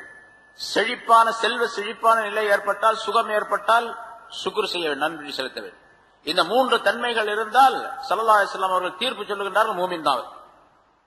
ஆனா இந்த மூணுக்கும் விளக்கங்கள் நிறைய இருக்கு, நிறைய சொல்லியிருக்கிறேன், முன்னால நிறைய சொல்லியிருக்கேன் ஏராளம். இந்த 3க்கு மட்டும் தனியா விளக்கி பூராத்தையும் அதனுடைய அதாவது லாப நஷ்டங்கள், அதனுடைய முன்பின் உள்ள விளக்கங்கள், குறைவானது அதிகமானது, இப்படி எல்லாம் சொல்லணும் அப்படின்னு, சாதகமானது பாதகமானது எல்லாத்தையும் சொல்லணும் அப்படின்னு சொன்னா 1 மணி நேரம் 2 மணி நேரம் ஆகும். அப்படிப்பட்ட நிறைய விளக்கங்கள் உடையது இது. சுருக்கமாக இப்படி நம்ம வழங்கணும், அல்லாஹ்வுடைய கலா கதரை பொருந்திக் கொள்ளணும். நல்ல விஷயங்கள் ஏற்பட்டால், நன்மைகள் ஏற்பட்டால், செழிப்பான நிலை ஏற்பட்டால், லாபம் ஏற்பட்டால் சுக்குர் செய்யணும். துன்பங்கள் முசீபத்துகள் ஏற்பட்டால் சபர் செய்யணும். இந்த 3 நிலைகள் இருந்தால் காபாவுடைய ரப்பின் மீது ஆணையாக நீங்கள் மூமின்கள் தான் என்று ரசூலுல்லாஹி ஸல்லல்லாஹு அலைஹி வஸல்லம் சத்தியமிட்டு சொன்னார். சொல்லிட்டு அவங்க பக்கத்துல உட்கார்ந்துட்டு சொன்னாங்க ரசூலுல்லாஹி ஸல்லல்லாஹு அலைஹி வஸல்லம், யா மாஷர் அன்சார், அன்சாரிகளே, அல்லாஹ் தஆலா உங்களை புகழ்ந்து ஒரு ஆயத்தை எனக்கு சொல்லி இருக்கிறான். இந்த மாதிரி பீஹி ரிஜாலுன் யுஹிப்பூன அன் யததஹரு என்று சொல்லி இருக்கிறான். நீங்க என்ன செய்யறீங்க? அப்படி ஒலி செய்யும் போதோ அல்லது மலம் ஜலம் கழித்து விட்டாலோ நீங்கள் என்ன செய்யறீங்க? ஏன்னா சுத்தமா இருக்கிறது அப்படின்னு சொன்னா மலம் ஜலம் கழித்து சுத்தம் செய்வது, அது ஒலி செய்யும் போது சுத்தம் செய்யறது, ஒலு உடை சுத்தம். இந்த நேரத்தில் நீங்க என்ன செய்யறீங்கன்னு கேட்டாங்க. அவங்க சொன்னாங்க, அரபு நாட்டில் பழங்க என்னன்னு கேட்டா, இந்த வெளிக்கு போனா மலம் கழித்தால், மலம் கழிக்கக்கூடிய நிலை அரபு நாட்டில் எப்படி இருக்குன்னு கேட்டா, ஆட்டு புழுக்க மாதிரி தான் அவங்க மலம் கழிப்பார்கள். காரணம் என்னன்னு கேட்டா, சூடான பூமி, அது மட்டும் இல்லாம அவங்க சாப்பிட்றது ரொம்ப குறைவான உணவு, அது ரொட்டி, அதுக்கு பின்னால பேரிச்சம்பளம், இந்த மாதிரி இந்த பொருள்கள் எல்லாம் பூரா வளத்தை கட்டக்கூடியது, மலத்தை இருக்கக்கூடியது. அது மட்டுமல்ல, அது அதிகமாக வெளிக்கு இருக்கக்கூடிய சூழ்நிலையும் ஏற்படாது அவங்களுக்கு. 2 நாளைக்கு ஒரு தடவை 4 நாளைக்கு ஒரு தடவை வெளிக்கு இருப்பாங்க. அப்படி இப்போ இருக்காங்க பல பேர். ஆனா இப்ப நிறைய வேற வேற மாதிரி உணவுகள்லாம் சாப்பிடறதுனால டெய்லி 2 தடவை போறாங்க. அது வேற. அப்ப 2 நாளைக்கு ஒரு தடவை, டெய்லி 2 தடவை அந்த மாதிரி போறதுனால இந்த பிறவனை சொல்லுவாங்க இல்ல, மூசா அலைஹிஸ்ஸலாம் வர்றதுக்கு முன்னால நிறைய சாப்பிடுவான், 40 நாளைக்கு ஒரு தடவை தான் வெளிக்கு இருப்பான்.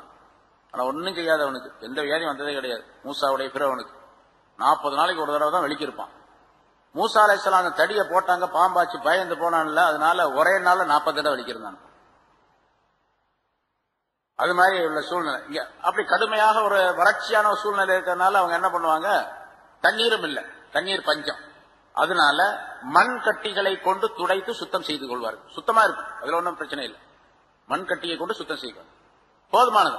இப்ப சிறுநீர் கழிக்கணும், பீஷாவுக்கு போறோம், யூரின் போறோம், மண் கட்டி இருந்துச்சு, அதை வச்சு சுத்தம் செஞ்சு தண்ணியே சுத்தமா வராம அளவுக்கு, டிராப்பே வராம அளவுக்கு செஞ்சுட்டோம் வச்சுங்க. தண்ணி விட்டு கழுவணுங்கிற அவசியம் இல்லையே, கட்டாயம் கிடையாது. மண்ணு கட்டியே இல்லாதனால தண்ணி ஊற்றி கழுவுறோம்.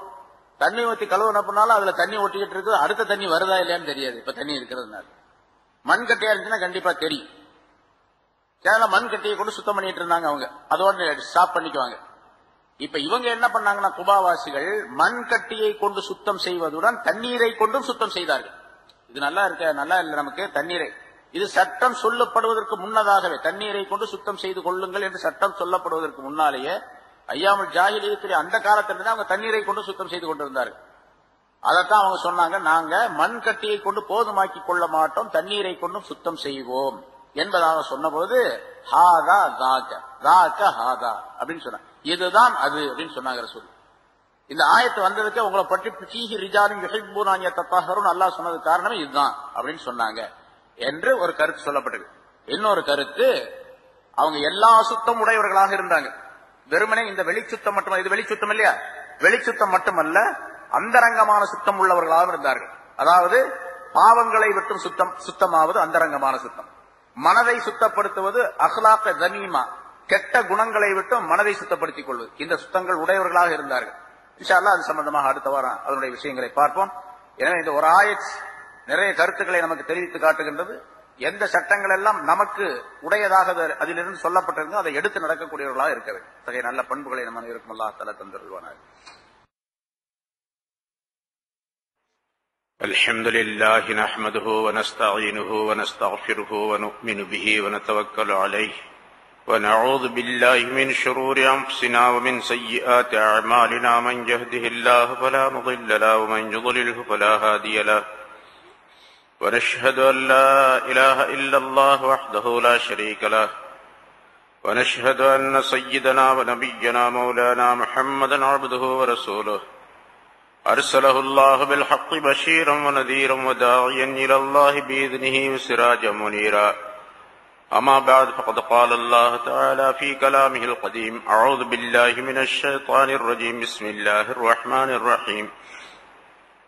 أفمن أسس بنيانه على تقوى من الله ورضوان خير أم من أسس بنيانه على شفا جرف نهار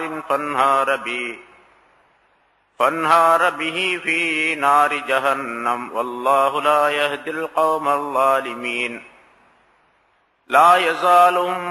لا يزال بنيانهم الذي بنوا ريبة في قلوبهم إلا أن تقطع قلوبهم والله عليم حكيم.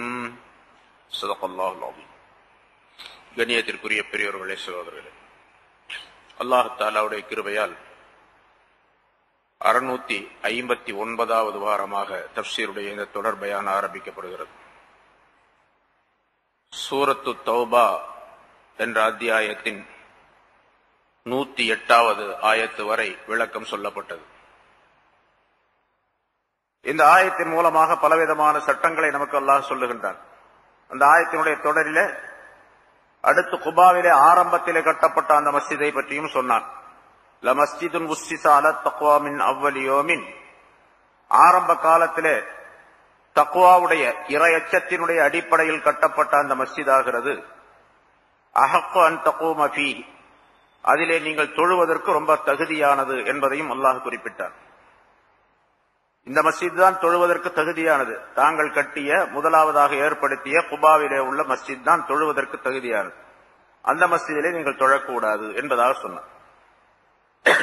இன்னொரு சிறப்பையும் இந்த மஸ்ஜிதுக்கு, குபாவுடைய மஸ்ஜிதிற்கு அல்லாஹ் தஆலா சொன்னான். ஃபீஹி ரிஜால் யுஹிப்பூன அன் யதத்தஹரு, அதிலே சில மனிதர்கள் இருக்கின்றார்கள் அந்த பகுதியிலே, அவர்கள் சுத்தமாக இருப்பதை விரும்புகிறார்கள். வல்லாஹு யுஹிப்புல் முத்தஹ்ஹிரீன், அல்லாஹ் தஆலா சுத்தவான்களை விரும்புகின்றான் என்பதாகவும் அல்லாஹ் தஆலா சொன்னார். இந்த ஆயத்திலே பல்வேறு விதமான சட்டங்களை உலமாக்கள் நமக்கு தருகின்றார்கள். இங்கே அந்த மஸ்ஜிதை பற்றி அல்லாஹ் தஆலா சொல்லும் போது 4 விதமான தீமைகளை குறிப்பிடுகின்றான். மஸ்ஜிதே லிரார் என்று முதலாவதாக சொல்லுகின்றான். இடையூறு செய்யக்கூடிய மஸ்ஜித். பொதுவாக இடையூறு செய்வது ஒரு மூமினான மனிதருக்கு, முஸ்லிமான மனிதருக்கு தகுதியானதல்ல. அதே போன்று ஒரு முஸ்லிமான மனிதர் எந்த வேலையை செய்கின்றாரோ அந்த வேலையும் அடுத்தவருக்கு இடையூறாக துன்பம் தரக்கூடியதாக இருக்கக்கூடாது. அதிலே குறிப்பாக தொழுவதற்காக வேண்டி, அல்லாஹ்வுடைய வணக்கத்திற்காக வேண்டி கட்டப்பட்ட அந்த மஸ்ஜித் மற்றவருக்கு இடையூறாக இருப்பதை மிகப்பெரிய குற்றமாகும். ஏனென்று சொன்னால், ஒரு மனிதர் அடுத்தவருக்கு இடையூறு விளைவிக்கும் பொழுது அல்லாஹ் தஆலா இவருக்கு இடையூறை உண்டாக்கி விடுகின்றான். அடுத்தவருக்கு துன்பத்தை, சிரமத்தை ஏற்படுத்தும் போது அல்லாஹ் இவருக்கு சிரமத்தை ஏற்படுத்துகின்றான் என்பது ரசூலுல்லாஹி ஸல்லல்லாஹு அலைஹி வஸல்லம் அவர்கள் சொன்ன ஹதீஸ் ஆகும். மன் லார்ர அல்லாஹு பிஹி வமன் ஷாக்க ஷாக்கல்லாஹு அலைஹி என்பதாக சொல்லுகின்றார்கள். எவர் அடுத்தவருக்கு துன்பம் தருகின்றாரோ அவருக்கு அல்லாஹ் தஆலா துன்பம் தருவான். எவர் அடுத்தவரை பிளவுபடுத்துகின்றாரோ அல்லாஹ் அவரை பிளவுபடுத்தி விடுவான் என்பதாக. துன்பம் விளைவிக்க நாடினால் அது இவருக்கே தான் திரும்பி வந்து சேரும் என்பது பொருளாகும். அதனால் அந்த மஸ்ஜிதை பற்றி அல்லாஹ் தஆலா 4 விதமான கருத்துக்களை சொல்லுகின்றான். துன்பம் விளைவிப்பதற்காக வேண்டி, ஒ குஃப்ரன், அல்லாஹ்வையும் ரசூலை நிராகரித்ததற்காக வேண்டி, குஃபருடைய நிலையிலே அந்த மஸ்ஜித் கட்டப்பட்டு இருக்கின்றது, ஈமானுடைய நிலையில் உள்ளதல்ல. மஸ்ஜித் என்பது மூமின்களுக்கு உரியது. ஆகவே அது ஈமான் உடையதாக இருக்க வேண்டும், ஈமானுடைய அம்சம் உடையதாக இருக்க வேண்டும். அதனால்தான் மஸ்ஜித் கட்டப்பட்ட பின்னாலும் கூட அந்த மஸ்ஜிதுக்கு நிர்வாகிகளாக இருக்கக்கூடியவர்கள் மூமின்களாகத்தான் இருக்க வேண்டும். மூமின்கள் அல்லாதவர்கள் மஸ்ஜிதுக்கு நிர்வாகிகளாக வரக்கூடாது. மூன்றாவது சொன்னால் தஃப்ரீக்கும் பைனல் முஃமினீன், மூமின்களுக்கு மத்தியிலே பிரிவினையை உண்டாக்குவதற்காக வேண்டி, இதுவும் மிகப்பெரிய குற்றம். மூமின்களுக்கு மத்தியிலே ஒற்றுமையை உண்டாக்கக்கூடிய வழிவகைகளைத்தான் ஒவ்வொரு முஸ்லிமான மனிதரும் எல்லா காரியங்களிலும் செய்ய வேண்டும். அதற்கு எதிராக செய்யப்படக்கூடிய விஷயம் அது கண்டனத்திற்குரியது, தண்டனைக்குரியது என்பதை அல்லாஹ் குறிப்பிடுகின்றான். அந்த கட்டப்பட்ட அந்த முனாஃபிகீன்களுடைய அந்த மஸ்ஜித் மூமின்களுக்கு மத்தியிலே பிரிவினையை உண்டாக்கிவிட வேண்டும். தொழக்கூடியவர்கள் அங்கே கொஞ்சம் பேர் போக வேண்டும், இங்கே கொஞ்சம் பேர் வர வேண்டும். அப்படி வருவதன் காரணமாக இங்கே வரக்கூடியவர்களுடைய மனதிலே நிஃபாக் என்ற நயவஞ்சகத்தனத்தை விதைக்க வேண்டும், இஸ்லாத்தை விட்டு அப்புறப்படுத்த வேண்டும் என்பதற்காக செய்யப்பட்ட ஏற்பாடு. சென்ற வாரம் ஒரு கருத்து சொன்னோம். இதுபோன்று உலகிலே எங்கிருந்தாலும் சரி, ஒரு மஸ்ஜித் நல்ல முறையிலே நடந்து வந்து கொண்டிருக்கக்கூடிய நிலையிலே இன்னொரு மஸ்ஜித் பக்கத்திலே கட்டப்பட்டு மக்கள் இங்கேயும் வர வேண்டும் என்பதாக சொல்லப்பட்டால் அது கெடுதலுக்காக வேண்டி, மூமின்களை முஸ்லிம்களை பிரிப்பதற்காக வேண்டி, ஜமாஅத்தை பிரிப்பதற்காக வேண்டி என்று இருந்தால் அது மஸ்ஜித் அல்-லிராரில் சேர்ந்தது என்பதாக குறிப்பிடுகின்றார். ஆனால் அது இஸ்லாமிய ஆட்சியாக இருந்தால் அதற்கு சட்ட முறைப்படிக்கு அது செய்யப்படும். இஸ்லாமிய ஆட்சி இல்லாத இடத்திலே அதற்குரிய முறைப்படி நடந்து கொள்ள வேண்டும் என்பதாக சொல்லப்பட்டிருக்கின்றது. என்று நாம் பார்க்கின்றோம், சில இடங்களிலே தனியாக ஒரு மஸ்ஜிதை கட்டிக்கொண்டு அவரவருடைய விருப்பத்திற்கு செயல்படக்கூடிய சூழ்நிலை. அதுவெல்லாம் மஸ்ஜித் என்பதாகவே ஆக்கப்பட மாட்டாது. சில உலமாக்களுடைய கருத்து, பெரும்பாலான உலமாக்களுடைய கருத்து என்னவென்று சொன்னால், அப்படி இருக்கக்கூடிய அசல் மஸ்ஜிதுக்கு எதிராக ஒரு மஸ்ஜிதை கட்டி இதுவும் மஸ்ஜித் தான், முஸ்லிம்கள் இங்கேயும் தொழலாம் என்பதாக சொல்லுவார்களே, ஆனால் அந்த மஸ்ஜிதிலே தொழுவது கூடாது. தொழுதால் தொழுகையே கூடாது. தொழக்கூடாது என்பது ஒரு சட்டம், தொழுதால் தொழுகையே கூடாது என்பது இன்னொரு சட்டம். ரெண்டும் அங்கே நிகழ்த்தப்படும். நான்காவது அல்லாஹ் சொல்லுவது இர்சாதல் லிமன் ஹாரபல்லாஹ வ ரசூலஹு, அல்லாஹ்வுக்கும் அவனுடைய அல்லாஹ்விடத்திலும் ரசூலிடத்திலும் போரிடக்கூடிய மனிதன் அதனை எதிர்பார்த்த நிலையிலே இந்த மஸ்ஜிதை கட்டி இருக்கின்றார்கள் என்பதாக. அபூ ஆமிர் என்ற அந்த மனிதன்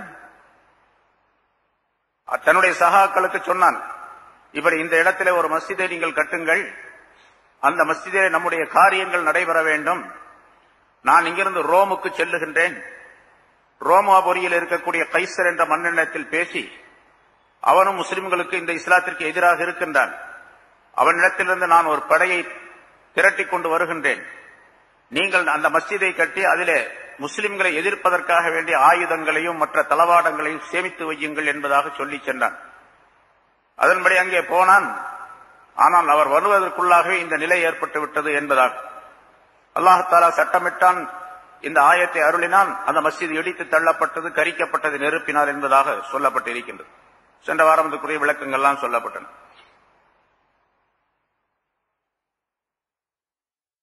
பொதுவாக இந்த மாதிரி கட்டக்கூடிய மஸ்ஜிதுகள் இருக்கின்றன. இதற்கு உதவி செய்வதும் கடுமையான குற்றமாகும். அது சிறிய உதவியாக இருந்தாலும் சரி. கூப்பிட்டு கேட்டார்கள், நீ என்ன உதவி செய்தாய் என்பதாக. நான் ஒரு தூண் வைப்பதற்காக வேண்டி, அந்த காலத்தில் பேரிச்சம் மரத்தினால் அந்த தூண்கள் அங்கே வைத்திருப்பார்கள். அதற்கு மேல் எப்படி ஒரு ஓலை குடிசை போட்டால் எப்படி இருக்குமோ அது மாதிரி பேரிச்சம் மரங்களால் அந்த தூண்கள் நடப்பட்டு அதற்கு மேலே கூரையை வேய்ந்து மஸ்ஜிதாக ஆக்கி வைத்திருந்தார்கள் அவர்கள். ஒரே ஒரு தூணுக்குத்தான் நான் உதவி செய்தேன் என்பதாக சொன்னார் அந்த மனிதர் சொன்னார். ஹஜ்ரத் உமர் ரலியல்லாஹு தஆலா அன்ஹு சொன்னார்கள், அப்ஷிர் பிஹா சாரியத்தன் ஃபீ உனுகிக மின் நாரி ஜஹன்னம். அப்படியானால் நரக நெருப்பிலிருந்து ஒரு தூண் உன்னுடைய கழுத்தின் மீது இருக்கின்றது என்பதை நீ அறிந்து கொள் என்பதாக சொன்னார்கள். முஸ்லிம்களுக்கு இடையூறாக மூமின்களை பிரிப்பதற்காக வேண்டி, குஃப்ருடைய நிலையிலே இடையூறு செய்வதற்காக வேண்டி ஒரு மஸ்ஜித் கட்டப்பட்டால் அதற்கு ஒரு சின்ன உதவி செய்தாலும் கூட அது கடுமையான குற்றத்திற்குரியது என்பதாக குறிப்பிடுகின்றார்கள். இதற்கு நேர் எதிராக இங்க 4 விதமான காரணங்களை அல்லாஹ் தஆலா சொன்னான் அந்த மஸ்ஜித் இருக்கு. அதற்கு எதிராக மஸ்ஜித் தக்வாவை பற்றி அல்லாஹ் சொல்லுகின்றான். லமஸ்ஜிதுன் உஸ்ஸிஸ அலா தக்வா மின் அவ்வலி யௌமின் என்ற ஆயத்தின் மூலமாக குபாவிலே ஆரம்பத்திலே ரசூலுல்லாஹி ஸல்லல்லாஹு அலைஹி வஸல்லம் அவர்கள் மூலமாக கட்டப்பட்ட அந்த மஸ்ஜிதை பற்றி சிறப்பித்து கூறுகின்றான். அப்படியானால் இதற்கு நேர் எதிராக அந்த மஸ்ஜித் எப்படி இருக்க வேண்டும் என்பதையும் அல்லாஹ் தஆலா தெரியப்படுத்துகின்றான். அதிலே மக்களுக்கு எந்த விதமான இடையூறும் இல்லாமல் மக்கள் சிறப்பாக வாழக்கூடிய சூழ்நிலையை மஸ்ஜிதின் மூலமாக உருவாக்க வேண்டும்.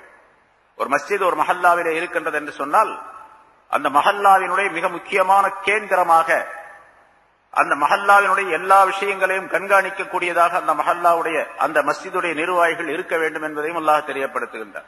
அதனால்தான் 5 நிபந்தனைகளை குறிப்பிட்ட முன்னால் உள்ள ஆயத்திலே சொல்லப்பட்டு இருக்கின்றது. இன்னமா யாமுரு மசாஜித் அல்லாஹி மன் ஆமன பில்லாஹி வல் யௌமில் ஆகிர் என்ற ஆயத்தினுடைய தொடரிலே மஸ்ஜிதுக்கு நிர்வாகிகளாக வரக்கூடியவர்கள் 5 விதமான நிபந்தனைகள் உடையவர்களாக இருக்க வேண்டும் என்பதால் அல்லாஹ்வை நம்ப வேண்டும், ஆகிரத்துடைய நம்பிக்கை உள்ளவர்களாக இருக்க வேண்டும், தொழுகையை நிலைநிறுத்தக்கூடியவர்களாக இருக்க வேண்டும், ஜகாத்து கொடுப்பவர்களாக இருக்க வேண்டும், அல்லாஹ்வை தவிர வேறு எவரையும் பயப்படாதவராக இருக்க வேண்டும். சட்டங்களை சொல்லுவதிலே, நேர்மையை நீதியை சொல்லுவதிலே, உண்மையை சொல்லுவதிலே அல்லாஹ்வை தவிர வேறு எவருக்கும் பயப்படக்கூடாது என்ற 5 நிபந்தனைகள் அல்லாஹ் தஆலா சொல்லி காட்டினார். ஆக மஸ்ஜித் தக்வா என்பது மஸ்ஜிதுக்கு பொதுவாக அந்த மஸ்ஜிதுக்கு மஸ்ஜித் தக்வா என்று அல்லாஹ் தஆலா குறிப்பிட்டிருந்தாலும் கூட குறிப்பாக அந்த மஸ்ஜிதை பற்றி சொல்லுகின்றான். அதிலும் கருத்து வேறுபாடு இருக்கின்றது. அந்த மஸ்ஜித் தக்வா என்பது மஸ்ஜிதுன் உஸ்ஸிஸ அலா தக்வா மின் அவ்வலி யௌமின் என்ற இந்த ஆயத்து இருக்கின்றது. இது குபாவுடைய மஸ்ஜிதை சுட்டி காட்டுகின்றதா அல்லது மதீனாவில் உள்ள மஸ்ஜித் நபியை சுட்டி காட்டுகின்றதா என்பது பற்றி கருத்து வேறுபாடு இருக்கின்றது. இமாம் அஹ்மது பின் ஹம்பல் ரஹ்மத்துல்லாஹி அலைஹி அவர்கள் சொல்லுகின்றார்கள் தங்களுடைய கிதாபிலே ஒரு ஹதீஸிலே, இந்த மஸ்ஜித் தக்வா என்பது மஸ்ஜித் நபவி தான் என்பதாக குறிப்பிடுகின்றார்கள். ஏனென்று சொன்னால் இதுதான் ரசூலுல்லாஹி ஸல்லல்லாஹு அலைஹி வஸல்லம் அவர்கள் ஹிஜ்ரத்துக்கு பின்னால், ஹிஜ்ரத் என்பதனுடைய ஆரம்பம் மதீனாவுக்கு வந்த பின்னால் தான். மதீனாவுக்கு வருவதற்கு சில நாள்களுக்கு முன்னதாக குபாவிலே தங்கி இருந்தார்கள். இடையிலே தங்கியிருந்த அந்த இடத்திலே கட்டியது இந்த மஸ்ஜித் தக்வாவாக லமஸ்ஜிதுன் உஸ்ஸிஸ அலா தக்வா என்ற ஆயத்திற்கு பொருத்தமாக ஆகாது என்பதாக குறிப்பிடுகின்றார். இது சம்பந்தமாக சில ஹதீஸ்களும் அறிவிக்கப்பட்டு இருக்கின்றன. 2 சஹாபாக்கள் தர்க்கம் செய்து கொண்டார்கள். அல்லாஹ் தஆலா சொல்லி இருக்கக்கூடிய இந்த மஸ்ஜித் தக்வா என்பது எது என்பதாக. ஒருவர் சொன்னார் குபாவில் இருக்கக்கூடிய மஸ்ஜித் என்பதாக. இன்னொருவர் சொன்னார் இல்லை இல்லை இந்த மஸ்ஜித் நபவி தான். மஸ்ஜித் நபவியிலே இருந்து இந்த பிரச்சனையை செய்து கொள்ளுகின்றார்கள் மதீனாவில, இதுதான் என்பதாக சொல்லுகின்றார்கள். 2 பேருக்கு மத்தியில் இல்ல அதுதான் இல்ல இதுதான் என்று 2 பேர் தகராறு செய்து கொள்ளுகின்றார்கள், பேசிக் கொள்ளுகின்றார்கள். இந்த நேரத்தில் ரசூலுல்லாஹி ஸல்லல்லாஹு அலைஹி வஸல்லம் அவர்கள் வந்தார்கள். ஸல்லல்லாஹு அலைஹி வஸல்லம் அவர்களிடத்தில் 2 பேரும் கேட்டாங்க, யார சொல்லா மஸ்ஜித் தக்வா என்று அல்லாஹ் சொல்லுகின்றான், அது எது என்பதாக. ரசூலுல்லாஹி ஸல்லல்லாஹு அலைஹி வஸல்லம் அவர்கள் கீழே குனிந்து ஒரு பிடி மண்ணை எடுத்து அந்த மண்ணை கீழே தரையிலே திரும்பவும் அடித்து இதுதான் அது என்பதாக சொன்னார்கள் என்பதாக இமாம் அஹ்மது ரஹ்மத்துல்லாஹி அலைஹி அவர்கள் அறிவிக்கின்றார்கள். அதாவது மஸ்ஜித் நபவி தான் அது என்பதாக. ஆனால் பெரும்பாலான உலமாக்களுடைய கருத்து மஸ்ஜித் குபா என்பதாக வேறு ஹதீஸ்களின் மூலமாக தெரியப்படுத்தப்பட்டு இருக்கின்றது. எப்படி இருந்தாலும் முதல் மஸ்ஜித் என்பது 2மே என்பதாகவும் 2ஐயும் சேர்த்து கணக்கிட்டு சிலர் சொல்லுகின்றார்கள். என்ன சொன்னா ஆரம்பத்திலே ரசூலுல்லாஹி ஸல்லல்லாஹு அலைஹி வஸல்லம் குபாவிலே வந்து தங்கியதின் காரணமாக அந்த மஸ்ஜிதை கட்டினார்கள். மதீனாவுக்கு வந்த பின்னால் முதலாக இந்த மஸ்ஜிதை கட்டினார்கள். எனவே 2மே மஸ்ஜித் தக்வா தான். தக்வாவுக்கு உரிய மஸ்ஜித் என்று அல்லாஹ் சொல்லுகின்றான். இது 2ஐயும் குறித்துத்தான் என்பதாகவும் குறிப்பிடுகிறது. ஆக 2 மஸ்ஜிதிலும் தொழுவதற்கின்றதே அது மிகச் சிறப்பானது. அதனால்தான் ரசூலுல்லாஹி ஸல்லல்லாஹு அலைஹி வஸல்லம் அவர்கள் மதீனாவுக்கு வந்த பின்னாலும் கூட ஒவ்வொரு சனிக்கிழமையும், பெரும்பாலும் சனிக்கிழமை நாள்களிலே குபாவுக்கு செல்லுவார்கள். சில நேரங்களிலே நடந்து செல்லுவார்கள், சில நேரங்களே வாகனத்திலே செல்லுவார்கள். அங்கே 2 ரக்காத் தொழுது விட்டு திரும்பி வருவார்கள். நபி அவர்களுடனே பல சஹாபாக்களும் உடன் செல்லுவார்கள் ஒவ்வொரு தடவையும். ரசூலுல்லாஹி ஸல்லல்லாஹு அலைஹி வஸல்லம் ஒரு தடவை சொன்னார்கள், இந்த மஸ்ஜிதிலே, குபாவுடைய இந்த மஸ்ஜிதிலே 2 ரக்காத் தொழுவது ஒரு உம்ரா செய்வதற்கு சமமானது என்பதாக சொன்னார்கள். ஒரு உம்ரா செய்தால் என்ன நன்மை கிடைக்கும், அதுவும் ஒப்புக்கொள்ளப்பட்ட உம்ரா, மக்பூலியத்தான உம்ரா. செய்தால் என்ன நன்மை கிடைக்குமோ அந்த நன்மை குபாவினுடைய 2 ரக்காயத்து தொழுவதிலே, குபாவுடைய மஸ்ஜிதிலே தொழுவதிலே கிடைக்கின்றது என்பதாக குறிப்பிட்டார்கள். ஆக அந்த மஸ்ஜித் மிகச் சிறப்பிற்குரியது என்பதையும் அல்லாஹ் தஆலா இங்கே குறிப்பிடுகின்றார். பொதுவாக மஸ்ஜித் என்று சொன்னால் அந்த மஸ்ஜித் அல்லாஹ் தஆலாவுடைய நினைவை உண்டாக்கக்கூடியதாகவும் பிரச்சனைகளை தீர்த்து வைக்கக்கூடியதாகவும் மக்களுக்கு மத்தியிலே ஒற்றுமையை விளைவிக்கக்கூடியதாகவும் இருக்க வேண்டும். அதனால்தான் மஸ்ஜிதிற்குள்ளே குழப்பங்கள் விளைவிப்பவர்கள் யார் வந்தாலும் அவர்கள் தடை செய்யப்பட வேண்டும் என்பதாக சொல்லப்பட்டு இருக்கின்றது. சிறு குழந்தைகள், பைத்தியக்காரர்கள் இவர்கள் எல்லாம் உள்ளே வரக்கூடாது என்பதாக ரசூலுல்லாஹி ஸல்லல்லாஹு அலைஹி வஸல்லம் சொன்னார்கள். ஜன்னிபு மசாஜிதக்கும் சிபியானக்கும் வமஜானீனக்கும் வபையாக்கும் வஷிராக்கும் என்று ஒரு நீண்ட ஹதீஸை சொல்லுகின்றார்கள். உங்களுடைய மஸ்ஜிதுகளிலே சிறு குழந்தைகளை நீங்கள் தடை செய்யுங்கள், அவர்களை வரவிடாதீர்கள். வர்றதுக்கு ஒரு வயசு சொன்னாங்க ரசூலுல்லாஹி ஸல்லல்லாஹு அலைஹி வஸல்லம். உங்களுடைய குழந்தைகள் 7 வயதானால் அவர்களை தொழும்படியாக ஏவுங்கள், முரு அவுலாதக்கும் என்ற ஹதீஸின் மூலமாக உங்களுடைய குழந்தைகளுக்கு 7 வயசிலே தொழுகையை நீங்கள் சொல்லிக் கொடுங்கள், அவர்களுக்கு கட்டளை இடுங்கள். அப்படின்னா மஸ்ஜிதுக்கு வருவதற்கு தகுதி பெற்ற வயது 7 வயது. 10 வயதானால் அவர்கள் தொழவில்லையானால் அதற்காக நீங்கள் அடியுங்கள். கண்டிக்கக்கூடிய அமைப்பிலே, காயம்படாத அமைப்பிலே, வலி இல்லாத அமைப்பிலே அவர்களை அடிக்க வேண்டும் என்பதாக சொல்லுகின்றார். ஆக ஒரு குழந்தையை அடிப்பது 10 வயதிலே இருக்க வேண்டும். அப்படி அந்த நேரத்தில் அடித்தால்தான் நாம் தவறு செய்தால் அடி வாங்குவோம், நம்முடைய உஸ்தாத், நம்முடைய தாய் தந்தை நம்மை அடிப்பார்கள் என்ற எண்ணம் அந்த குழந்தைக்கு வருவது 10 வயதில் தான். தமீஸ் என்பதாக சொல்லப்படும். அந்த நேரத்தில் அவருக்கு, அந்த குழந்தைக்கு வரக்கூடிய, அதாவது நல்லது கெட்டது என்பதை பாகுபடுத்தி தெரியக்கூடிய வயசு என்பதாக குறிப்பிடப்பட்டு இருக்கின்றது. 7 வயதிலிருந்து அதற்கு பிறகு உள்ள வயது. அப்படி உங்களுடைய ஜன்னிபு மசாஜிதக்கும் சிபியானுக்கும், உங்களுடைய குழந்தைகளை, சிறு குழந்தைகளை மஸ்ஜிதை விட்டும் நீங்கள் தவிர்த்துக் கொள்ளுங்கள், நீக்கிக் கொள்ளுங்கள், வரவிடாதீர்கள். அதே போன்று பைத்தியக்காரர்களை நீங்கள் வரவிடாதீர்கள். மஸ்ஜிதிலே வியாபாரம் கொடுக்கல் வாங்கல் செய்யாதீர்கள் என்றெல்லாம் ரசூலுல்லாஹி ஸல்லல்லாஹு அலைஹி வஸல்லம் அவர்கள் அந்த ஹதீஸிலே பல கருத்துக்களை குறிப்பிடுகின்றார்கள். அதாவது மஸ்ஜித் என்று சொன்னால் அதிலே அல்லாஹ்வுடைய தக்வா உருவாவதற்காக வேண்டி உள்ள அம்சங்களை செய்ய வேண்டும். குழப்பங்கள் செய்யக்கூடியவர்களை அதனை வரவிடக்கூடாது என்பதையும் குறிப்பிடுகின்றார்கள். இந்த ஆயத்தின் மூலமாக அல்லாஹ் தஆலா அதனையும் நமக்கு தெரியப்படுத்துகின்றார்.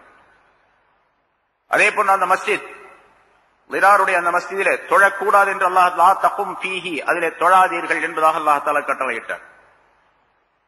ஒரு மஸ்ஜித் அநியாயமாக கட்டப்பட்டு இருக்கின்றது, தவறான பொருளின் மூலமாக அல்லது அநியாயக்கார மனிதனின் மூலமாக ஒரு மஸ்ஜித் கட்டப்பட்டிருக்கின்றது என்று சொன்னால் அந்த மஸ்ஜிதிலே போய் தொழுவதும் கூடாது என்பது இந்த ஆயத்தினுடைய விளக்கமாகும்.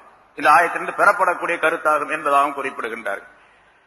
அதே மாதிரி ஒரு மஸ்ஜிதிலே கட்டப்பட்டது என்ன, நல்ல மஸ்ஜித், ஆனால் அதில் இருக்கக்கூடிய இமாம் தகுதி இல்லாதவராக இருக்கின்றார், அநியாயக்காரராக இருக்கின்றார், ஹராமான காரியங்களை செய்யக்கூடியவராக இருக்கின்றார், தவறான நடவடிக்கை உள்ளவராக இருக்கின்றார், மக்களுடைய வெறுப்பிற்கு ஆளானவராக இருக்கின்றார் என்று சொன்னால் அவருடைய பின்னால் தொழுவதும் கூடாது. தொழுவது கூடாது, தொழுகையும் கூடாது. முதல்ல 2 விஷயம் முதல்ல சொன்னோம். தொழுகையும் கூடாது, தொழுவதும் கூடாது, ரெண்டுமே கூடாது. இமாம் அநியாயக்காரராக, தவறு செய்யக்கூடியவராக, பகிரங்கமான பாவம் புரியக்கூடியவராக இருந்தால் கூடாது. ஆனால் அதே நேரத்தில் அவர் சிறந்த ஆலிமாக இருக்கின்றார், அப்படி தவறு செய்யக்கூடியவர், நல்ல விளக்கம் உள்ளவராக இருக்கின்றார், நன்கு குர்ஆன் ஓதக்கூடியவராக இருக்கின்றார், அவரை தவிர வேறு மனிதர் யாரும் இல்லை, அந்த மாதிரி தொழ வைக்கக்கூடியவர் யாரும் இல்லை என்ற நிர்பந்தமான நேரத்தில் அவர் பின்னால் தொழலாம் என்பதாக சொல்லப்பட்டு இருக்கின்றது. மற்றவர் இருந்தால், வேறு யாராவது கிடைத்தால் அவருக்கு பின்னால் தொழுவது கூடாது. ஏன்னா ரசூலுல்லாஹி ஸல்லல்லாஹு அலைஹி வஸல்லம் அதையும் சொன்னார்கள், சல்லு குல்ல கல்பி பர்ரின் வ ஃபாஜிரின், நல்லவர் கெட்டவர் அனைவருக்கும் பின்னாலும் நீங்கள் தொழுங்கள், வேற மனிதர் இல்லையானால் என்று அதற்கு பொருளாகும். இதில் இன்னொரு கருத்தும் விளக்கப்படுகின்றது. பொதுவாக இமாமாக இருக்கக்கூடியவர் நல்லவராக இருக்க வேண்டும் என்று சொல்லப்படக்கூடிய அதே நேரத்தில் முக்ததிகளாக இருக்கக்கூடியவர், முஸல்லிங்கள், தொழக்கூடியவர்கள் நல்லவர்களாக இருக்க வேண்டும். தொழக்கூடியவர்கள் தவறு செய்யக்கூடியவர்களாக இருந்து, அதாவது வெளியே தவறு குற்றங்கள் செய்வது என்பதல்ல, தொழுகை சம்பந்தப்பட்ட விஷயத்திலே தவறுகள் செய்வது, சரியாக சிறுநீர் கழித்து சரியாக சுத்தம் செய்யாமல் வருவது, சரியான முறையில ஒலு செய்யாமல் இருப்பது, தொழுகையுடைய முறைகளை சரியாக நிறைவேற்றாமல் இருப்பது, பர்லு, வாஜிபு, சுன்னத்து, முஸ்தஹப் என்பதெல்லாம் இருக்கின்றது. இதையெல்லாம் நிறைவேற்றாமல் இருப்பது. நிறைய விஷயங்கள் சொல்லி இருக்கிறோம், பல தடவை சொல்லப்பட்டிருக்கின்றது. தொழுகை சம்பந்தப்பட்ட விஷயங்கள் ஏராளமாக. ஒரு மனிதர் தொழ வேண்டும் என்று சொன்னால் அந்த தொழுகை அல்லாஹ் தஆலா இடத்தில் ஏற்றுக்கொள்ளப்படக்கூடிய வெளித்தோற்றமான நிலையிலும் கூட அவர் சிறுநீர் கழித்து சுத்தம் சரியாக செய்ய வேண்டும். சிறுநீர் கழித்து சுத்தத்தை சரியாக ஆக்கிக் கொள்ளவில்லை என்று சொன்னால் அவருடைய ஒலு கூடாது. ஒலு கூடாது என்று சொன்னால் தொழுகையும் கூடாது. சரி, சிறுநீர் கழித்து சரியாக சுத்தம் செய்து விடுகின்றார். ஆனா ரசூலுல்லாஹி ஸல்லல்லாஹு அலைஹி வஸல்லம் சொன்னார்கள், கபருடைய வேதனைகளிலே பெரும்பாலானவை சிறுநீர் கழித்து சரியாக சுத்தம் செய்யாததின் காரணமாக ஏற்படுகின்றது என்பதாக குறிப்பிட்டார். அதற்கு அந்த கபருடைய சம்பவம் முன்னால் சொல்லப்பட்ட 2 கபர் இருக்கக்கூடிய ஒரு இடத்திற்கு ரசூலுல்லாஹி ஸல்லல்லாஹு அலைஹி வஸல்லம் சென்றார்கள். இந்த 2 கபர்கள் உடையவர்கள் வேதனை செய்யப்பட்டுக் கொண்டிருக்கின்றார்கள். ஆனாலும் பெரும் பாவங்களின் காரணமாக அல்ல. 2 கபர்களிலே ஒரு கபர் உடையவர் கோல் சொல்லி திரிந்து கொண்டிருந்தார் மக்களுக்கு மத்தியிலே. இன்னொரு கபருடையவர் சிறுநீர் கழித்து சுத்தம் செய்யாமல் இருந்தார், அல்லது சுத்தம் செய்வதிலே அலட்சியமாக இருந்தார். அதன் காரணமாக அவர் இந்த 2 கபர்கள் உடையவர்களும் வேதனை செய்யப்படுகிறார்கள் என்று ரசூலுல்லாஹி ஸல்லல்லாஹு அலைஹி வஸல்லம் சொன்ன ஹதீஸ் முன்னாலும் சொல்லப்பட்டிருக்கின்றது. இப்ப சிறுநீர் கழித்து சுத்தம் செய்யாமல் இருந்தால் ஒலு என்பதே கூடாமல் போயிடும். ஆனா பெரும்பாலானவர்கள் பார்க்கிறோம், சுத்தம் செய்யக்கூடியவர்களும் கூட ஒலு செய்வதே தவறு செய்யக்கூடியவர்கள் நிறைய பேர் இருக்கிறாங்க. சரியாக முகம் கழுவுவதில்லை, சரியாக கைகளை கழுவுவது கிடையாது, கால்களை கழுவுவது கிடையாது. இப்படியெல்லாம் ஒலு செய்யக்கூடியவர்களும் இருக்கின்றார்கள். ஒலு செய்வதிலே பரிபூர்ணமான ஒலு செய்ய வேண்டும் என்பதாக இஸ்பாகுல் ஒலு என்பதாக குறிப்பிடுகின்றார்கள். பரிபூர்ணமாக ஒலு செய்யக்கூடிய நேரத்தில் தான் தொழுகை பரிபூர்ணமாக ஆக்கப்படும். சரி, ஒருவர் சரியாக ஒலு செய்யல, அரை குறையாக ஒலு செய்கின்றார். கையெல்லாம் கழுவிருக்கார், முகத்தை கழுவிருக்கார், கையை கழுவினார், மசகு செஞ்சார், எல்லாம் செய்யறார். ஆனா முறையாக அதை செய்யவில்லை, சுன்னத்துகளை விட்டு விடுகின்றார். சில பேரை நாம் பார்க்கின்றோம், தலைக்கு மசகு செய்வது தலை முழுவதையும் தண்ணீரால் தடவுவதுதான் சுன்னத். பரலான நிலை எவ்வளவு என்பதிலே கருத்து வேறுபாடு இருக்கின்றது. ஹனபி மதஹபை சார்ந்தவர்களிடத்திலே 4 1 பங்கு தடவ வேண்டும். ஷாஃபி மதஹபை சார்ந்தவர்களே ஒரு சில முடிகள் தடவினால் போதுமானது என்பதாக. இது பரலுடைய அளவு. ஆனால் சுன்னத் என்னவென்று சொன்னால் எல்லா மதஹபுகளிடத்திலும் முழுமையாகத்தான் தடவ வேண்டும், முழுமையாகத்தான் தண்ணீரால் கைகளை கொண்டு தடவ வேண்டும் என்று. சுன்னத்தை விடக்கூடியவர்கள் நிறைய பேர் இருக்கிறாங்க. ஷாஃபி மதஹபை சார்ந்தவர்கள் நம்ம பார்க்கணும், சில பேர் தண்ணி தொட்டு தொட்டு தலையில வச்சுக்குவாங்க. இப்ப அவர் பரலை நிறைவேற்றி விட்டார், சுன்னத்தை விட்டு விட்டார்.